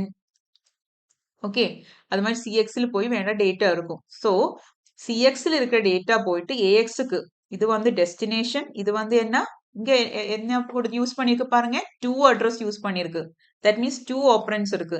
இது வந்து destination address, first one destination address, second one source address. நம்ம படிச்சோம்ல, இங்க பாருங்க 2 அட்ரஸ், 2 அட்ரஸ்ல டெஸ்டினேஷன் அட்ரஸ் அப்புறம் சோர்ஸ் அட்ரஸ். கரெக்ட் தானே? அதே மாதிரி இங்க பார்த்தனா 2 AXங்கிறது டெஸ்டினேஷன் ரெஜிஸ்டர், இது வந்து சோர்ஸ். இந்த CX போய் நம்ம AXக்கு மூவ் பண்றோம். சோ இங்க இந்த CX எங்க இருக்கு, இந்த வேல்யூ என்ன வேல்யூ இருக்கு, இது CXங்கிற ரெஜிஸ்டர்ல இருக்கு. அதுல போய் பார்த்தோன்னா உங்களுக்கு கிடைச்சிடும். சோ டேட்டா இஸ் இந்த ரெஜிஸ்டருக்குள்ள இருக்கு அந்த வேல்யூ, அது போயிட்டு AXக்கு மாத்தணும். அதான register mode. Okay, next register indirect mode அப்படின்னா அதே மாதிரி டிஃபரன்ஸ், என்ன டிஃபரன்ஸ் இருக்குன்னா ஒரு பிராக்கெட் இங்க போட்டிருக்கு. அதோட மீனிங் என்னன்னா, இந்த பிஎக்ஸ்ல போனேன்னா உங்களுக்கு அதோட வேல்யூ கிடைக்காது. நம்ம மூவ் பண்ண போறோம்னு சொன்னல, இந்த பிஎக்ஸ வந்து இந்த சிஎக்ஸ வந்து ஏஎக்ஸ்க்கு மூவ் பண்றோம்னா இந்த சிஎக்ஸ்ல அந்த வேல்யூ இருக்கு, வேல்யூ மாத்தின டைரக்டா எக்ஸ்க்கு போட்டுடலாம். ஆனா ரெஜிஸ்டர் இன்டைரக்ட் மோட் இந்த மாதிரி பிராக்கெட்ல போட்டேன்னா என்ன மீனிங்னா, இந்த பிஎக்ஸுக்கு உள்ள ஒரு அட்ரஸ் இருக்கும். ஓகே, வேல்யூ இருக்காது. அந்த அட்ரஸ்ல போய் நம்ம போய் இப்போ பிஎக்ஸுக்கு ஃபர்ஸ்ட் போய் நம்ம ஃபர்ஸ்ட் பிஎக்ஸ் போய் சர்ச் பண்ணும் சிபியூ. பிஎக்ஸ் போனேன்னா பிஎக்ஸ்ல சம் அட்ரஸ் இருக்கும், லைக் 1000 சம்திங் ஒரு அட்ரஸ் இருக்கும். அந்த அட்ரஸ் போனேன்னா நம்மளோட வேல்யூ மேபி 40 அப்படின்னு வேல்யூ கிடைக்கும். அந்த 40 போயிட்டு இந்த எக்ஸுக்கு மூவ் பண்ணணும். ஓகே, ஸோ வேல்யூ டைரக்டா கொடுக்காம இன்டைரக்டா இருக்கு. தட் மீன்ஸ் இந்த ரெஜிஸ்டருக்குள்ள அந்த அட்ரஸ் தான் இருக்கு. பாருங்க, in this addressing the operand's offset is placed in any one of the registers. இந்த மாதிரி டிஃப்ரெண்ட் ரெஜிஸ்டர்ஸ் இருக்கு. இதுல ஏதாவது ஒரு ரெஜிஸ்டர்ல அந்த ஆப்பரண்டோட ஆஃப்செட் இருக்கும், அட்ரஸ் இருக்கும். the effective address of the data, effective addressனா actual value என்னங்கிறதா effective addressனா மீனிங். that means here இந்த இதோட effective address என்ன 40. effective address of the data is in the base register of an indexed register that is specified by the instruction. Okay, sorry effective address அப்படின்னா, sorry effective addressனா இது 1000 தான் effective address, not value. Okay, actual இது px போனேன்னா என்ன இருக்கும், ஒரு address இருக்கும் 1000 இருக்கும். ஓகே, சோ அந்த 1000ல போனேன்னா நம்மளோட வேல்யூ நமக்கு 40 கிடைச்சிருக்கு. சோ அந்த effective address of the data, அந்த டேட்டால இருக்கிற டேட்டாவோட effective address வந்து பேஸ் ரெஜிஸ்டர்ல இருக்கும். ஓகே, அதுல போயிட்டு நம்ம வேல்யூ எடுத்துக்கலாம். அதுதான் வந்து register indirect mode. Now direct addressing அப்படின்னா என்ன பார்க்கலாம். The operand's offset is given in the instruction as an 8-bit or 16-bit displacement element. இப்போ in this addressing mode, the 16-bit effective address of the data is part of the instruction. இங்க effective address டைரக்டா கொடுக்கலாம். இந்த BX-க்குள்ள போனேன்னா அதோட address இருக்கும், அந்த அட்ரஸுக்குள்ள போனேன்னா வேல்யூ கிடைக்கும். ஓகே, டைரக்ட் அட்ரஸிங்ல இங்க என்ன கொடுத்திருக்கு, effective address கொடுத்திருக்கு. அதாவது டைரக்டா வந்து இங்க அட்ரஸ் கொடுக்கு. இப்போ நீங்க எதுவரை கம்பேர் பண்ணணும் தெரியுமா, நம்ம படிச்ச இது ஃபர்ஸ்ட் ஒன் என்ன படிச்சோம், இம்மீடியட் அட்ரஸிங் மோடு கம்பேர் பண்ணுவோம். இது வந்து அட்ரஸ் கிடையாது, இது வந்து வேல்யூ. எந்த அட்ரஸும் போக வேண்டாம், இந்த வேல்யூ வந்து டைரக்டா நம்ம ஆட் பண்ணிக்கலாம், இல்லைன்னா மூவ் பண்ணிக்கலாம். ஓகே, ஆனா டைரக்ட் அட்ரஸிங் இது வேல்யூ கிடையாது, இது அட்ரஸ் டைரக்டா இங்க கொடுத்திருக்கு. ஓகே, ஸோ 0234 அட்ரஸுக்கு டைரக்டா போனேன்னா, அந்த மெமரி போனேன்னா உங்களுக்கு என்ன கிடைக்கும், சம் வேல்யூ இருக்கும், மேபி 40. அந்த 40 வந்து அட்ரஸ் ரெஜிஸ்டர் ஏஎல்லுக்கு மூவ் பண்ணும். ஓகே, இது வந்து not value, this is address. இம்மீடியட்ல வந்து நம்ம டைரக்டா வேல்யூ கொடுத்தோம். Okay, so in this addressing mode 16-bit effective address, இந்த டேட்டாவோட effective address, இந்த effective address மீன்ஸ் என்ன, நான் எங்க இருக்கேன், என்னோட எக்ஸாக்ட் அட்ரஸ், எக்ஸாக்ட்லி நான் எங்க இருக்கேன் 0234ல இருக்கேன். ஓகே, அது டைரக்டா இங்க கொடுக்கும். ஆனா இங்க வந்து effective address இந்த BX-க்குள்ள போனேன்னா effective address கிடைக்கும், இந்த ரெஜிஸ்டருக்குள்ள போனேன்னா effective address கிடைக்கும். டைரக்டா இங்க அட்ரஸ் வரலாம்.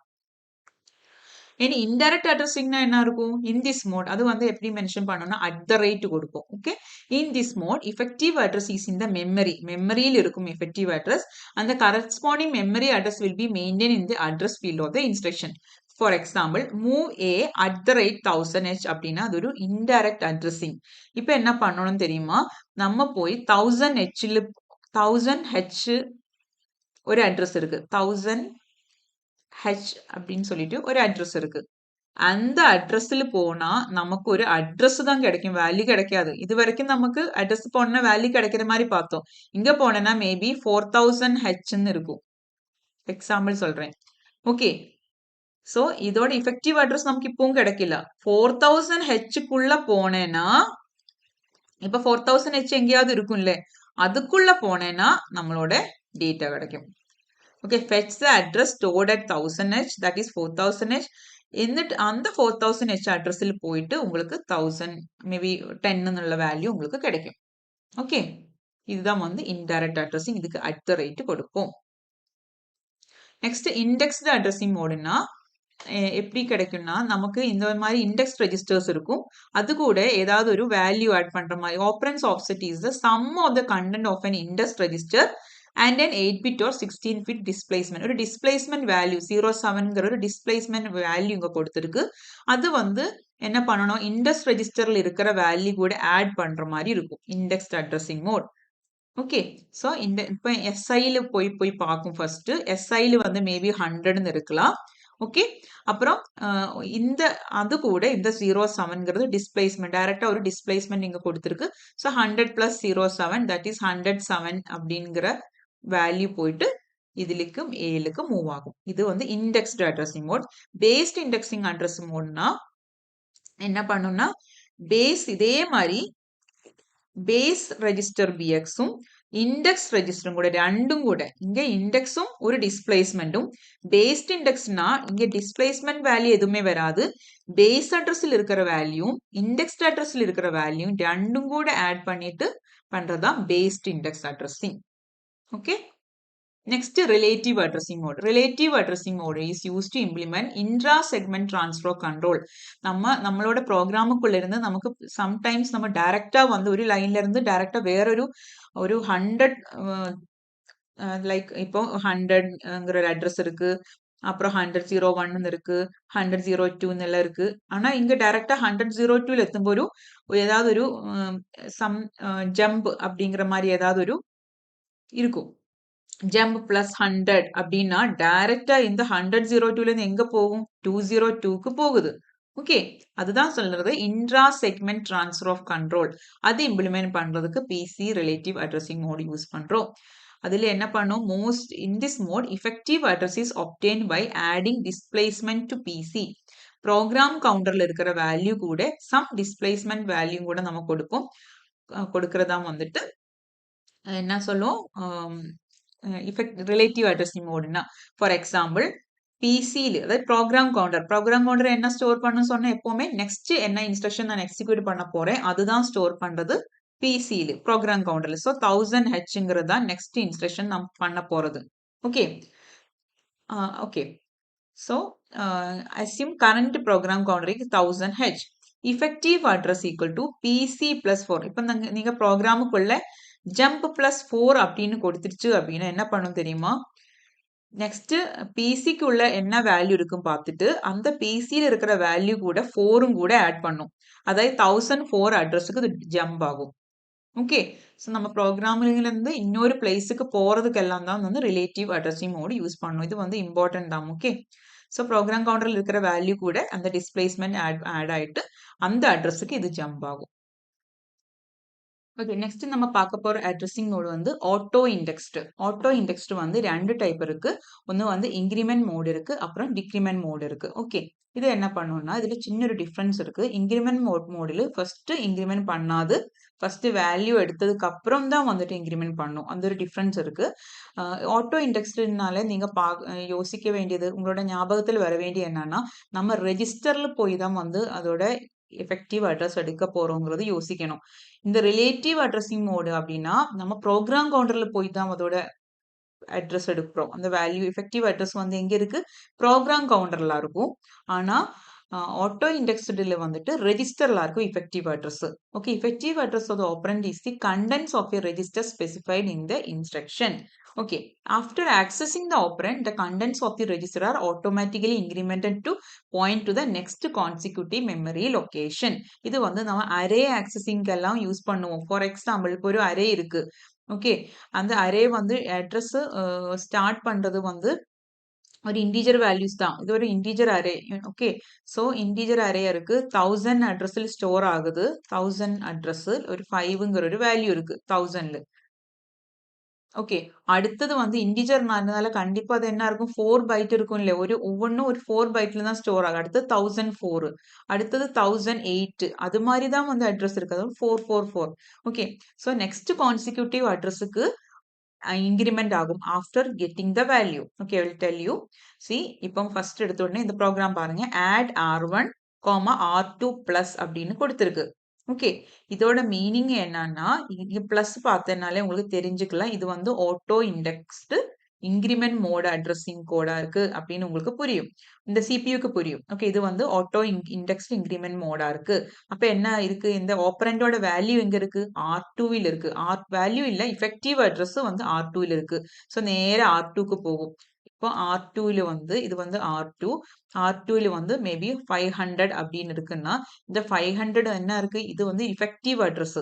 ஓகே, அப்ப சிபியூக்கு தெரிஞ்சு இது வந்து எஃபெக்டிவ் அட்ரஸ். அப்போ 500ல் போய் பார்க்கும். 500ல் போய் பார்க்கும்போது உங்களுக்கு என்ன வேல்யூ? மேபி 10ஆ இருக்கும். அந்த வேல்யூ உங்களுக்கு கிடைச்சிரும். அந்த வேல்யூ போய் எடுத்துட்டு இங்க கொண்டு வரும் 10ம். இந்த R1 கூட அது ஆட் ஆயிரும். அதுக்கப்புறம் ஓகே, அதுக்கப்புறம் தான் என்ன பண்ணுது? அதுக்கப்புறம் இந்த R2 வந்துட்டு இன்கிரிமெண்ட் பண்ணுது. அதுக்கப்புறம் இந்த R2 இன்கிரிமெண்ட் பண்ணும். +1ஆ +2ஆங்கிறது depends on the data size. இந்த நம்ம ஸ்டோர் பண்ற டேட்டா வந்து இன்டிஜரா இருக்குன்னா மேபி 4ஆ ஆட் ஆகும். ஃப்ளோட்டா இருக்குன்னா டபுளா இருக்குன்னா 8ஆ ஆட் ஆகும். அது மாதிரி. Okay, so depends. அதுக்கப்புறம் தான் இன்கிரிமெண்டேஷன் இங்க நடக்குது. இது மட்டும் தெரிஞ்சா போதும். ஓகே, எஃபெக்டிவ் அட்ரஸ் எங்க இருக்கு? ரெஜிஸ்டர்ல இருக்கு. ரெஜிஸ்டர்ல போய் அந்த மெமரி அட்ரஸ் போய் எடுத்து அந்த டேட்டா வந்து ரிட்ரீவ் பண்ணிட்டு இது என்ன ஃபங்க்ஷன் பண்ணுமோ பண்ணதுக்கு அப்புறம் அந்த ரெஜிஸ்டர் வேல்யூ வந்து இன்கிரிமெண்ட் ஆகும். ஸோ நமக்கு என்ன ஆகும்? இப்போ அரே ஆக்சஸ்க்கு எல்லாம் யூஸ் பண்றோம். ஸோ இந்த டேட்டா எடுத்தாச்சு, அதுக்கு அடுத்து நமக்கு 1004க்கு போகணும் அப்படின்னா அந்த மாதிரி சிச்சுவேஷன் நமக்கு இந்த இன்கிரிமெண்ட் மோடு யூஸ் பண்ணிக்கலாம். அதுக்கப்புறம் இன்கிரிமெண்ட் ஆகுது. Okay, after accessing. ஸோ இந்த 1000ங்கிறது அந்த R2ல் இருக்கும். ஓகே, ஃபார் எக்ஸாம்பிள் இப்போ நம்ம ஒரு அரே ஆக்சஸ் பண்ண போறோம். இப்போ இது R2ங்கிற ரெஜிஸ்டர் இருக்கு. அதுல போய் 1000 இருக்கு அப்படின்னா, R2ல 1000 இருக்கு அப்படின்னா, அப்ப சிபியூக்கு தெரிஞ்சிடும். ஓகே, 1000ல போய் பார்க்கலாம். R2ல வந்து 1000 இருக்கு. 1000ல போய் பார்த்தேன்னா 5 வந்து கிடைச்சிருக்கு. ஓகே, 5 வந்து உங்களுக்கு ரிட்ரீவ் ஆயிருக்கு. அடுத்தது என்ன பண்ணணும்? நமக்கு R1 இது வந்து இதோட பொசிஷன் மாற்றணும். இது நெக்ஸ்ட் கான்சிக்யூட்டிவ் பொசிஷனுக்கு மாறணும். 1004க்கு மாறணும், இல்ல நெக்ஸ்ட் அட்ரஸுக்கு மாறணும். அதனால இந்த R1 போய் நம்ம என்ன பண்ண போறோம்? R1 R2ஓ எந்த ரெஜிஸ்டர் யூஸ் பண்ணியிருக்கோமோ அதை வந்து நம்ம இன்கிரிமெண்ட் பண்றோம். ஓகே, அவ்வளவுதான். நெக்ஸ்ட் ஆட்டோ இண்டெக்ஸ்டு டிக்ரிமெண்ட் மோடுன்னா ஆദ്യം டிக்ரிமெண்ட் பண்ணதுக்கு அப்புறம் தான் நம்ம ஆக்சஸ் பண்றோம். அது டிஃபரன்ஸ் இருக்கு. மற்றதுல ஆக்சஸ் பண்ணதுக்கு அப்புறம் இன்கிரிமெண்ட் பண்றோம். டிக்ரிமெண்ட் ஃபர்ஸ்ட் பண்றோம். effective address of the operand is same தான். ரெஜிஸ்டருக்குள்ள effective address இருக்கு.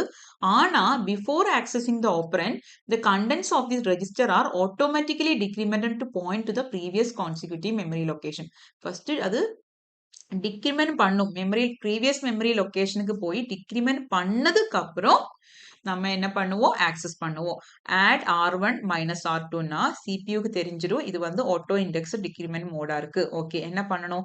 ஆദ്യം போயிட்டு இந்த ரெஜிஸ்டரோட கண்டென்ட் போய் நோக்கணும். ஓகே, அங்க போனேன்னா அவங்க என்ன இருக்கு? register automatic decrement to point 50 at the opening contents register before accessing. Okay, so R2ல போயிட்டு அதோட effective address இருக்கு. ஓகே, effective address வந்து 1000 மேபி 1000 அப்படின்னு இருக்குன்னா அதை போய் டிக்ரிமெண்ட் பண்ணும். ஓகே, டிக்ரிமெண்ட்னா வந்துட்டு மேபி இன்டிஜர் அப்படின்னா டிக்ரிமெண்ட் பண்ணும்போது 9000 சாரி 900 9 சிக்ஸ்ங்கிறதாயிருக்கும். மேபி இதோட முன்னாடி இருக்கிற அட்ரஸ் மேபி 996 இருக்கும். இண்டீஜரா இருக்குன்னா 4 இருக்கும்ல. பிளஸ் 4 தானே 1000. ஓகே, இது வந்து டிக்ரிமெண்ட் பண்ணி இந்த அட்ரஸ்க்கு போனதுக்கு அப்புறம் என்ன பண்ணுது, அதுக்கப்புறம் தான் வந்துட்டு அதோட வேல்யூ கண்டுபிடிக்குது. அதாவது இதுல என்ன வேல்யூ இருக்குங்கிறது ஆக்சஸ் பண்ணுது. ஓகே, ஸோ ஃபர்ஸ்ட் டிக்ரிமெண்ட் நடக்குது. இது எந்த மாதிரி சிச்சுவேஷன் யூஸ் பண்ணுதுன்னா ஸ்டாக்கில் எல்லாம் யூஸ் பண்ணுது. ஏன்னா ஸ்டாக்கில் நம்ம என்ன பண்ணுவோம், லாஸ்ட் இன் ஃபர்ஸ்ட் அவுட், நம்ம லாஸ்ட்ல இருக்கிறது ஃபர்ஸ்ட் எடுப்போம். லாஸ்ட்ல என்ன இருக்குங்கிறத வேல்யூ எடுப்போம் இல்லையா, அந்த மாதிரி ஜஸ்ட் ஞாபகத்தில் வச்சுக்கோங்க. இன்டெப்தா போக வேண்டாம். ஸ்டாக் ஆப்ரேஷனுக்கு எல்லாம் வந்து நம்ம யூஸ் பண்றது ஆட்டோ இண்டெக்ஸ்டு டிக்ரிமெண்ட் மோடு அப்படின்னு யோசிச்சா போதும். ஓகே, நெக்ஸ்ட் வந்து okay, a stack organized computer used instruction of dash, indirect addressing, two addressing, zero addressing, none of the above. Okay, நமக்கு தெரியும் ஸ்டாக் ஆர்கனைஸ்டு கம்ப்யூட்டர் அப்படின்னா வந்துட்டு அதில் ஸ்டாக்குக்குள்ளேயே வந்து வேல்யூ இருக்கு. நம்ம இந்த ரெஜிஸ்டரும் மெமரி எதுவுமே தேவையில்லை. அதனால நமக்கு ஆப்ரண்ட் மென்ஷன் பண்ண தேவையில்லை. ஆப்ரண்டோட அட்ரஸ் எல்லாம் கொடுக்கவே தேவையில்லை. இம்ப்ளிசிட்டாவே தெரியும் சிபியூக்கு ஸ்டாக்கில் போனால் கிடைச்சிடும்னு. So zero addressing. Zero addressing. A stack organized computer uses instruction of zero addressing. In a stack-based architecture, the operands are implicitly on the top of the stack, so the instruction do not need to include operand address. Instead, operations are performed on the stack's top elements. Next, identify the addressing mode which is used in the following instruction. Move AX1562 னு கொடுத்திருக்கு. இது வந்து என்ன addressing mode? நீங்க நிறைய addressing mode பார்த்தீங்க. இது வந்து என்ன அட்ரஸிங் மோடு? இது பார்த்தா CPU என்ன பண்ணும்? நல்லா யோசிச்சு பார்த்துக்கோங்க. என்ன கொடுத்துருக்கு, டைரக்டா வேல்யூ கொடுத்துருக்கா, என்ன இருக்கு, ரெஜிஸ்டரா? நோ. ரெஜிஸ்டர் அப்படின்னா ஏஎக்ஸ் பிஎக்ஸ் அந்த மாதிரி இல்லைன்னா R1 R2 அப்படின்னு இருக்கும். அது எதுவுமே இல்லை. ரெஜிஸ்டர் இன்டைரக்டும் கிடையாது. ஓகே, ரெஜிஸ்டர் இன்டைரக்ட் அப்படின்னா வந்து R1 அப்படின்னு போட்டுட்டு ஒரு பிராக்கெட் கொடுத்துருக்கும். கரெக்ட் தானே? ரெஜிஸ்டர் இன்டைரக்ட் மோடு இந்த மாதிரி பிராக்கெட் கொடுத்துருக்கும். அப்போ என்ன இருக்குது, அட் த ரேட் எல்லாம் கொடுக்கல. அட் த ரேட்டா இருந்ததுன்னா இன்டைரக்ட் அட்ரஸிங்கா இருக்கும். இம்மீடியட் அப்படின்னா ஹேஷ் அப்படின்னு கொடுத்துருக்கும். இல்லைன்னா வந்து டைரக்டா வந்துட்டு இந்த மாதிரி பிராக்கெட் எல்லாம் கொடுக்காம ஒரு வேல்யூ கொடுத்துருக்கும். மேபி 1562ங்கிற ஒரு வேல்யூ தான் நம்ம பண்ண போறோம்னா இது மாதிரி மூவ் எக்ஸ் 1562. ஆனா இங்க பிராக்கெட்டுக்குள்ள கொடுத்துருக்கு. ஸோ இது என்ன, டைரக்ட் அட்ரஸிங் மோட். அதாவது இந்த 1562ங்கிறது இஃபெக்டிவ் அட்ரஸ். அந்த அட்ரஸ் போனேன்னா உங்களுக்கு வேல்யூ கிடைக்கும். என்ன ஆப்பரண்ட்ங்கிறது அது கிடைக்கும். Okay, so this is direct addressing mode. Next, match list 1 with list 2. இது வந்து WB set 2024 கேட்டிருக்கிறது. Match list 1 with list 2 and select the correct answer using the code. Add R1, R2, R3, push X, add sub R1, R3 இப்படி இருக்கு. இங்க வந்து 3 address, 2 address, 1 address, 0 address. ரொம்ப ஈஸியான question. Okay, அப்போ நம்ம ஃபர்ஸ்ட் நமக்கு ஈஸியா இருக்கிறத பார்க்கலாமா? ஜீரோ அட்ரஸ் இன்ஸ்ட்ரக்ஷன் என்ன இருக்கு, ஜீரோ. அது ஜீரோ அட்ரஸ்னா ஆப்பரண்டே மென்ஷன் பண்ணியிருக்காது. இங்க பாருங்க ஆட்னு மட்டும் கொடுத்துருக்கு, no operand given. So that means இது சி வந்து என்ன, 4. சி வந்து 4 கூட மேட்சா இருக்கு. அப்போ இது ரெண்டுல ஏதாவது ஒன்று இருக்கும் ஆன்சர். ஓகே, ஸோ நம்ம என்ன பண்ணலாம், இது ரெண்டும் எலிமினேட் பண்ணிடலாம். நெக்ஸ்ட் புஷ் எக்ஸ்ன்னு இருக்கு. புஷ் எக்ஸ்ன்னா நமக்கு தெரியும் இங்க ஒன்னு யூஸ் பண்ணி ஒரே ஒரு ஆப்பரண்ட் யூஸ் பண்ணியிருக்கு. அதனால இது 1 அட்ரஸா இருக்கு. So B is matched with 3. This is matched with 4. So B is 3. B 3யா இருக்கிறது. இது ரெண்டுமே B 3யா இருக்கு. ஓகே, ஸோ இதுல ஏதாவது ஒன்னா இருக்கும் ஆன்சர், ஏயோ பியோ. ஓகே, நம்ம சப் R1 R3 இது வந்து 2 இருக்கு. டிக்கு வந்து 2 address 2 operand. So D is 2. அப்போ வந்து நம்ம இது எலிமினேட் பண்ணிடலாம். ஸோ A1 பாருங்க 3 address. So A is 1. So answer is option A. Okay, so instruction format நம்ம முன்னாடி படிச்சது வந்து அது உங்களுக்கு வந்து ரீகால் பண்றதுக்காக இல்லைன்னா ஈஸி ரிவிஷனுக்காக வந்து இதா கொடுத்துருக்கு. டேபிளா வந்து ஜீரோ அட்ரஸ் அப்படின்னா புஷ், ஆட், போப் இதெல்லாம் வந்துட்டு அதோட example. Stack base operands are implicit. 1 address அப்படின்னா வந்துட்டு ஒரு ஆப்பரண்ட் மட்டும் ஒரு அட்ரஸ் மட்டும் மென்ஷன் பண்ணிருக்கு. ஓகே, இதுல வந்து என்ன யூஸ் பண்ணது, இம்ப்ளிசிட் அக்யூமுலேட்டர் யூஸ் பண்ணது. 2 அட்ரஸ் என்ன பாருங்க, மூவ் ஏபி, ஆட் ஏசி, அது மாதிரி. இது வந்து ஒரு சோர்ஸ் அட்ரஸும் டெஸ்டினேஷன் அட்ரஸ். நீங்க அந்த பிக்சர் ஞாபகத்தில் வச்சுக்கோங்க. அந்த முன்னாடி கொடுத்துருக்கோங்க 2 அட்ரஸுக்கு வந்து opcode, source address, destination அந்த மாதிரி. ஓகே, 3 அட்ரஸ்னா 2 operands and 1 destination. Okay, 2 operand and 1 destination. 1 destination அட்ரஸும் 2 சோர்ஸ் அட்ரஸும் இருக்கும். இது மாதிரி 4 அட்ரஸ் அந்த மாதிரி எல்லாம் இருக்கு. ஓகே, அது வந்து ரேரா யூஸ் பண்ணது. Extra need extra instruction length. மெயினா 1 2 3 வரைக்கும் தான் நம்ம யூஸ் பண்ணுவோம். ஓகே. நெக்ஸ்ட் வந்து ரிஸ்க் அண்ட் சிஸ்க். இது வந்து இம்பார்ட்டன்ட் தான். எப்பவுமே வந்துட்டு கொஸ்டின் ரிஸ்க் அண்ட் சிஸ்க்ல இருந்து கேட்கும். ஸோ இது கன்ஃபியூஸ்ட் ஆகும் எப்பவுமே நமக்கு. இது வந்து எப்படி படிச்சாலும் ஞாபகத்தில் வர்றதுக்கு சான்ஸ் கம்மி தான். அதனால நீங்க என்ன பண்ணணும், நல்லா கேர்ஃபுல்லா வந்து அதோட கம்பேரிசன் ஸ்டார்டிங்ல இருந்தே அண்டர்ஸ்டாண்ட் பண்ணி படிக்கணும். Okay. RISC is the way to make, RISC என்னன்னா ரெடியூஸ்டு இன்ஸ்ட்ரக்ஷன் செட் கம்ப்யூட்டர். இது வந்து complex instruction set computer. Okay. So RISC is the way to make hardware simple. ஹார்ட்வேரை சிம்பிள் ஆக்குறதுக்காக நம்ம ரிஸ்க் யூஸ் பண்றோம். அப்புறம் சிஸ்க்னா காம்ப்ளெக்ஸ் இன்ஸ்ட்ரக்ஷன், அதாவது இன்ஸ்ட்ரக்ஷனோட size எல்லாம் கம்மி பண்றது. ஒரு இன்ஸ்ட்ரக்ஷன்லேயே வந்து எல்லா மல்டிபிள் ஒர்க்கு ஒன்னிலே வந்து கொடுக்கறதுக்காக இது யூஸ் பண்ணாது. அது வந்து பார்த்தோன்னா காம்ப்ளெக்ஸா இருக்கும். ஆனா எல்லாம் ஒற்றடிக்கு ஒரு லைன்ல முடிஞ்சிடும். ஒரு மல்டிபிள் ஒர்க்கு சிங்கிள் இன்ஸ்ட்ரக்ஷன்ல பண்ணுது. காம்ப்ளெக்ஸ் இன்ஸ்ட்ரக்ஷன்ஸ் ஆனா அது இப்படி பண்ணும்போது நிறைய ஒர்க் ஒரே டைம் பண்ணும்போது ஒர்க் வந்து பயங்கர காம்ப்ளெக்ஸ் ஆகும் இல்லையா? அப்படி யோசிச்சுக்கோங்க. ரிஸ்க் அப்படின்னா ரெடியூஸ்டு இன்ஸ்ட்ரக்ஷன் செட். அதுல வந்து என்ன ஆகுது, ஒவ்வொன்றா பண்ணுது. ஒன்று பண்ணி அதை முடிச்சுட்டு அது பண்ணி அது மாதிரி. அப்போ ரொம்ப சிம்பிளா இருக்கு. சிம்பிளா நம்ம வேலை பண்ணலாம். ஆனா நிறைய இருக்கும், நிறைய ஸ்டெப்ஸ் இருக்கும். அட் a டைம் ஒன்னா பண்ணும். Okay. So reduce instruction set computer uses simple ஃபாஸ்டா இருக்கும் இல்லையா? காரணம் ஒவ்வொன்றும் ஈஸி தானே. ஒன்று பண்ணிட்டு அடுத்தது fast instruction to streamline hardware design. Each instruction typically performs a single operation like load, store R ஏதாவது ஒன்று அட் a டைம் ஒன்று லோட் பண்ணு, அதுக்கப்புறம் ஸ்டோர், அதுக்கப்புறம் இவாலுவேட், அது மாதிரி. அதோட அந்த மாதிரி யோசிச்சுக்கோங்க. நீங்க உங்களோட ரியல் லைஃப் ஆயிட்டு மேட்ச் பண்ணி பாருங்க. ரிஸ்க்னா நம்ம அட் a டைம் ஒரு சாப்டர் மட்டும் படிச்சு, இல்லைன்னா ஒரு யூனிட்ல ஒரு பாட்டு மட்டும் படிச்சுட்டு அது முடிச்சுட்டு அடுத்தது அந்த மாதிரி. சிஸ்க் அப்படின்னா ஒற்றடிக்கு இருந்துட்டு நான் எல்லாம் எல்லா சப்ஜெக்ட்லயும் இம்பார்ட்டன்ட் ஒரு ஒட்டுக்கா படிக்க போறேன். அப்ப அது காம்ப்ளெக்ஸ் ஒர்க்கா இருக்கும். ஆனா மல்டிபிள் ஒர்க் நான் அட் a டைம் பண்றேன். ஓகே.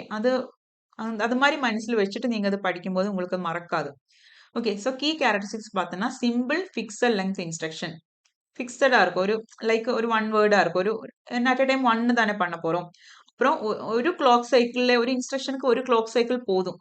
இப்ப நான் ஒரு 5 மினிட்ஸ்ல என்னால ஒரு பாட்டு முடிக்க முடியும். ஏன்னா நான் பண்ண போறது வந்துட்டு சின்ன ஒர்க் தான் நான் பண்ண போறேன். அது மாதிரி யோசிச்சுக்கோங்க. So 1 clock cycle per instruction. ஒரு இன்ஸ்ட்ரக்ஷன் வந்து ஒரு கிளாக் சைக்கிளுக்கு மேல போகாது. அதுக்குள்ளே முடிச்சிடும். இதுக்கு வந்துட்டு ஜெனரல் ரெஜிஸ்டர்ஸ் நம்ம நிறைய யூஸ் பண்ணுவோம். அது பார்க்கணும். இது மாதிரி கேட்பாங்க. ரெஜிஸ்டர்ஸ் கூடுதல் யூஸ் பண்றது ரிஸ்கிலா சிஸ்கிலானா, ரெஜிஸ்டர்ஸ் நிறைய யூஸ் பண்றது ரிஸ்கில் தான். அப்புறம் இதோட அட்ரஸிங் மோடு சிம்பிளா இருக்கும். சிம்பிள் ஆയിട്ടുള്ള அட்ரஸிங், காம்ப்ளெக்ஸ் அட்ரஸிங் மாடலை யூஸ் பண்ணாத சிம்பிளா இருக்கும். அப்புறம் டேட்டா டைப்ஸ் இதுல கம்மியா இருக்கும். ஃபியூ டேட்டா டைப்ஸா இருக்கும். அப்புறம் பைப்லைனிங் சப்போர்ட் பண்ணுது. பைப்லைனிங்னா வந்து பேரலா நம்ம அட் a டைம் நிறைய ஒரு ஒர்க் பண்றோம்னா அது அந்த ஒர்க் கம்ப்ளீட் பண்றதுக்கு முன்னாடியே அடுத்த ஒர்க்கோட பார்ட் நம்ம பண்ணுவோம். அது பைப்லைனிங் கான்செப்ட் நம்ம டெப்தா போக தேவையில்லைன்னு நினைக்கிறேன். உங்களோட சிலபஸ் கிடையாது. ஸோ எனிவே பைப்லைனிங் வந்து பேரலல் ப்ராசஸிங் சப்போர்ட் பண்ணுது. ஓகே. அந்த பைப்லைனிங்க்கு வந்து நம்ம ரிஸ்க் யூஸ் பண்றோம். ரிஸ்க் வந்து சப்போர்ட் பண்ணுது பைப்லைனிங். ரிஸ்கோட கண்டினியூஷன் பார்த்தோன்னா அட்வான்டேஜஸ் அண்ட் டிஸ்அட்வான்டேஜஸ் நம்ம பார்க்கலாம். அட்வான்டேஜஸ்னா அது வந்து ஃபாஸ்ட் எக்ஸிகியூஷன். ஏன் சிம்பிள் இன்ஸ்ட்ரக்ஷனா இருக்கு, அதனால ஃபாஸ்டா பண்ணிடலாம். சின்ன ஒர்க் நான் பண்றேன்னா எனக்கு நல்லா ஃபாஸ்டா முடிக்க முடியும்ல. அப்புறம் சின்ன ஒர்க்கா இருக்குனால என்னால வந்து அதுக்கு വലിയ நிறைய எனர்ஜி எல்லாம் தேவையில்லை. அவ்வளோக்கு எல்லாம் எனர்ஜி இல்லாம என்னால சின்ன ஒர்க் பண்ண முடியும். அதே மாதிரி யோசிச்சுக்கோங்க. Low power consumption. Okay. Efficient pipelining enhances performance. இதுல வந்து பைப்லைனிங் எஃபிஷியன்ட் இதில் பண்ண முடியும். அதனால பெர்ஃபார்மன்ஸ் வந்து இன்க்ரீஸ் பண்ண முடியும். டிஸ்அட்வான்டேஜ் அப்படின்னா more instruction needed for complex task. இதோட பெரிய டாஸ்க் எல்லாம் பண்ணணும் அப்படின்னா பெரிய காம்ப்ளெக்ஸ் டாஸ்க் நான் பண்ண போறேன்னா நிறைய இன்ஸ்ட்ரக்ஷன் எழுத வேண்டியதா இருக்கும். ஆദ്യം ஆட், அதுக்கப்புறம் அதுக்கு அடுத்து அப்படின்னு சொல்லிட்டு நிறைய மோர் இன்ஸ்ட்ரக்ஷன்ஸ் கொடுக்க வேண்டியதா இருக்கும். ஓகே. அப்புறம் ஹையர் மெமரி யூசேஜ். இதுக்கு ஹையர் மெமரி யூசேஜ் ஹையர் ஆகும் காம்ப்ளெக்ஸ் டாஸ்க் பண்ணும்போது. ஏன்னா இத்தனை இன்ஸ்ட்ரக்ஷனும் நான் ஸ்டோர் பண்ணணும்ல. Potentially higher development cost. Okay. Cost வந்து அதிகமாகும். காம்ப்ளெக்ஸ் இன்ஸ்ட்ரக்ஷன் செட் கம்ப்யூட்டர்னா is uses complex instruction where a single instruction can perform multiple task like load, evaluate, store எல்லாமே சிங்கிள் இன்ஸ்ட்ரக்ஷன்ல பண்றோம். அதோட கேரக்டரிஸ்டிக்ஸ் பார்த்தோம்னா அது காம்ப்ளெக்ஸ் வேரியபிள் லெங்த் இன்ஸ்ட்ரக்ஷன். இது இம்பார்ட்டன்ட். Variable length. இங்க பார்த்தோன்னா ஃபிக்ஸட் லெங்த் இன்ஸ்ட்ரக்ஷன். அது வந்து எழுதி வச்சுக்கோங்க. இது எம்சிக்யூல கேட்கறதா இது. ஃபிக்ஸட் லெங்த் இன்ஸ்ட்ரக்ஷன் ரிஸ்கில். சிஸ்கில்னா வேரியபிள் லெங்த். டிஃப்ரெண்டா இருக்கும். ஒவ்வொரு டைப் டைம் இன்ஸ்ட்ரக்ஷன்ஸ் வந்து வேரியபிளா இருக்கும், டிஃப்ரெண்டா இருக்கும். அப்புறம் may take multiple clock cycle. ஒரு காரியம் ஒரு இன்ஸ்ட்ரக்ஷன் பண்ணணும்னாலும் மேபி எனக்கு மோர் தேன் 1 கிளாக் சைக்கிள் தேவைப்படுது. ஏன்னா நான் பண்ண போற ஒர்க் வந்து அவ்வளோ பெரிய ஒர்க் இல்ல, அதனால ஃபியூவர் இதுல வந்து ரெஜிஸ்டர்ஸ் அவ்வளோக்கா யூஸ் பண்றது இல்ல. ஓகே, ஜெனரல் பர்பஸ் ரெஜிஸ்டர்ஸ் ரிஸ்க்ல தான் யூஸ் பண்ணது நிறைய. ஓகே, அப்புறம் காம்ப்ளெக்ஸ் இதுல அட்ரஸிங் மோடு வந்து காம்ப்ளெக்ஸா இருக்கும், அதுல வந்து சிம்பிள் அட்ரஸிங் மோடு. அப்புறம் அங்க பார்த்தீங்கன்னா லோவர் ஃபியூல் டேட்டா டைப்ஸ், இங்க மோர் டேட்டா டைப்ஸ். ஆப்ரேட் லார்ஜ்லி இன் மெமரி, இது மெமரியில தான் நம்ம நிறைய இந்த சிஸ்க் ஆப்ரேஷன்ஸ் அதிகமும் மெமரியில தான் பண்றோம். ஆனா ரிஸ்க் வந்துட்டு ரெஜிஸ்டர்ல தான் பண்றோம் நிறைய. ஓகே, அதோட சிஸ்கோட அட்வான்டேஜ் வந்து கோட் சைஸ் வந்து குறவா இருக்கும். ஏன்னா நிறைய இன்ஸ்ட்ரக்ஷன்ஸ் எல்லாம் போட வேண்டாம் இல்ல, ஒரு இன்ஸ்ட்ரக்ஷன்லயே வந்து எல்லாம் நான் பண்ண போறேன். ஸோ கோட் சைஸ் ஸ்மாலரா இருக்கும், மெமரி எஃபிஷியண்டா இருக்கும் காம்ப்ளெக்ஸ் டாஸ்க்கு. இது software with widely used with software support. Disadvantage slower execution due to complex decoding. Execution கொஞ்சம் ஸ்லோவா இருக்கும், டிசைன் பண்றதுக்கும் மேனுஃபேக்சர் பண்றதுக்கும் எல்லாம் டிஃபிகல்ட்டா இருக்கு. அப்புறம் ஹையர் பவர் கன்சப்ஷன். இந்த சார்ட் வந்து ரொம்ப இம்பார்ட்டன்ட். இந்த table RISC focused on software, CISC focused on hardware. This is used hardware control unit. Hardware control யூனிட்டும் மைக்ரோ ப்ரோக்ராம் கண்ட்ரோல் யூனிட் ரெண்டும் என்னங்கிறது நெக்ஸ்ட் ஸ்லைடில் பார்ப்போம். அதுவும் வந்து கொஸ்டின்ஸ் கேட்கறது எப்பவுமே அதுல இருந்து ஒரு கொஸ்டின்ஸ் கேட்கலாம். Hardware control unit, micro program. Okay, so ரிஸ்கில் ஹார்ட்வேர் கண்ட்ரோல் யூனிட் மட்டும் தான் யூஸ் பண்ணுது, சிஸ்கில் வந்து ரெண்டும் யூஸ் பண்ணலாம். ஓகே, அப்புறம் பார்த்துக்கோங்க ரிஸ்கில் டிரான்சிஸ்டர்ஸ் யூஸ் பண்ணுவோம். ஏன்னா இது வந்து ரெஜிஸ்டர், ரிஸ்கில் வந்து நம்ம கூடுதலாக என்ன யூஸ் பண்ணுவோம், ரெஜிஸ்டர் யூஸ் பண்ணுவோம் சொன்னல, அதனால டிரான்சிஸ்டர்ஸ் யூஸ் பண்ணுவோம். சிஸ்கில் காம்ப்ளெக்ஸ் இன்ஸ்ட்ரக்ஷன் ஸ்டோர் பண்றதுக்கெல்லாம் சிஸ்கில் டிரான்சிஸ்டர் யூஸ் பண்ணுவோம். இது வந்து ஃபிக்ஸட் சைஸ், நம்ம முன்னாடி படிச்சதே தான், இந்த சார்ட்டா தான் இருக்கு, ஆனா கொஞ்சம் எக்ஸ்ட்ரா இருக்கு இதுல. ஃபிக்ஸட் சைஸ் இன்ஸ்ட்ரக்ஷன், இதுல வேரியபிள் சைஸ். இங்க நம்ம நிறைய ரெஜிஸ்டர் தான் யூஸ் பண்ணோம் சொன்னல, இங்க பார்த்தோன்னா ரெஜிஸ்டர் டு ரெஜிஸ்டர் தான் நம்ம ஆப்ரேஷன்ஸ் எல்லாம் பண்றோம் ரிஸ்கில். இது ஞாபகம் வைக்கிறதுக்கு யோசிச்சுக்கோங்க, ரிஸ்கோட ஃபர்ஸ்ட் ஆர் இல்லை, அது யோசிச்சுக்கோங்க. அப்புறம் ரெஜிஸ்டர் டு ரெஜிஸ்டர். ஆனா சிஸ்கில் வந்து ரெஜிஸ்டர் டு ரெஜிஸ்டரும் பண்ணலாம், ரெஜிஸ்டர் டு மெமரியும் பண்ணலாம், மெமரி டு மெமரியும் பண்ணலாம். ஓகே, இதுல நிறைய மோர் நம்பர் ஆஃப் ரெஜிஸ்டர்ஸ் தேவைப்படுது, less number of registers. Code size வந்து லார்ஜா இருக்கும் ரிஸ்கில். எதனால இருக்கும், பிகாஸ் ஒரு அட் அ டைம் ஒரு ஒன்று தான் நான் கொடுக்குறேன், அந்த மாதிரி நிறைய இன்ஸ்ட்ரக்ஷன்ஸ் இருக்கும்ல, சிம்பிளா கொடுத்துட்டு தான் நான் என்னோட ஒர்க் பண்ண போறேன். அப்போ வந்து என்ன ஆகும், கோடு சைஸ் வந்து அதிகமாயிரும். இங்க வந்து கோடு சைஸ் ஸ்மாலா இருக்கும். அண்ட் இன்ஸ்ட்ரக்ஷன் இஸ் எக்ஸிக்யூட்டட், நம்ம படிச்சதே தான், சிங்கிள் கிளாக் சைக்கிள் முடிக்கும். இது வந்து மோர் தேன் 1 கிளாக் சைக்கிள். இது வந்து ஒரு இன்ஸ்ட்ரக்ஷன் வந்து ஒரு வேர்டா இருக்கும், அதாவது ஒரு வேர்டுக்குள்ள முடிஞ்சிடும். ஆனா இது வந்து லார்ஜர், பெரிய ஒர்க் எல்லாம் கூட ஒரு லைன்ல எழுத போறோம், ஒரு இன்ஸ்ட்ரக்ஷன்ல எழுத போறதுனால லார்ஜர் தான் சைஸ் ஆஃப் 1 வேர்ட். அப்புறம் சிம்பிள் அட்ரஸிங் மோட், இது complex addressing mode.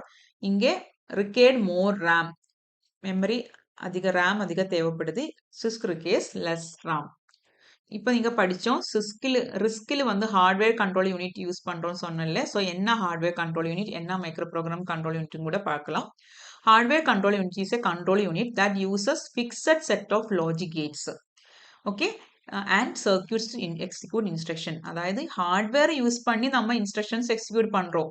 Some logic gates, fixed set of logic கேட்ஸும் சர்க்கியூட்ஸும் எல்லாம் யூஸ் பண்ணி இன்ஸ்ட்ரக்ஷன்ஸ் எக்ஸிக்யூட் பண்ண போறோம்.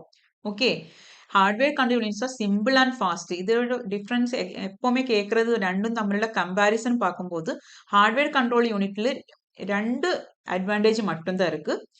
பாக்கி என்ன அட்வான்டேஜ் கேட்டாலும் உங்களுக்கு தெரியலனா கூட மைக்ரோ ப்ரோக்ராம்னு எழுதிக்கோங்க. ஏன்னா இதோட அட்வான்டேஜ் என்ன, இது சிம்பிள் அண்ட் ஃபாஸ்ட், அது ஒரு அட்வான்டேஜ். லோ காஸ்ட்ங்கிற ஒரு அட்வான்டேஜ். இது ரெண்டே அட்வான்டேஜ் தான் ஹார்ட்வேர் கண்ட்ரோல் யூனிட்ல இருக்கு, சிம்பிள் அண்ட் ஃபாஸ்ட். ஆனா அது இன்ஃபிளெக்சிபிள் அண்ட் டிஃபிகல்ட் டு மோடிஃபை, இதெல்லாம் டிஸ்அட்வான்டேஜ் தான்.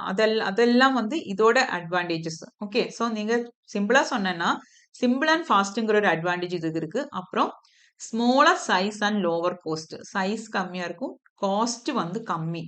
ஹார்ட்வேர் கண்ட்ரோல் யூனிட் காஸ்ட் கம்மி, அது அமைச்சு, அது ரெண்டும் தான் அட்வான்டேஜ். மற்றபடி என்ன பாயிண்ட்ஸ் சொன்னாலும் அதெல்லாம் இதுல தான் இருக்கும் அதோட அட்வான்டேஜ். ஓகே, இதுதான் better. Micro program control unit is a control unit that uses a micro code use பண்ணி நம்ம இன்ஸ்ட்ரக்ஷன்ஸ் எக்ஸிக்யூட் பண்றோம். மைக்ரோ கோடு, இங்க சாஃப்ட்வேர் யூஸ் பண்றோம், கோடிங் யூஸ் பண்றோம். The microcode is a set of instructions that can be modified or updated, allowing for greater flexibility and ease of modifying. இங்க நம்ம modification எல்லாம் நம்ம ஈஸியா பண்ணலாம். ஏன்னா கோடிங் மாத்தினா போதும். ஆனா இது வந்து நம்ம லாஜிக் கேட்ஸும் சர்க்யூட்ஸ் எல்லாம் யூஸ் பண்ணி டிசைன் பண்ணும்போது அது மாடிஃபை பண்றது கொஞ்சம் டிஃபிகல்ட்டா இருக்கும். ஓகே, இதுக்கு இது larger size and higher cost. Okay, இது ரெண்டும் இப்படிதான் படிக்கணும். ஓகே, இது இவ்வளவும் போதும் இந்த ஹார்ட்வேர் அண்ட் மைக்ரோ கண்ட்ரோல் யூனிட்ல இருந்து.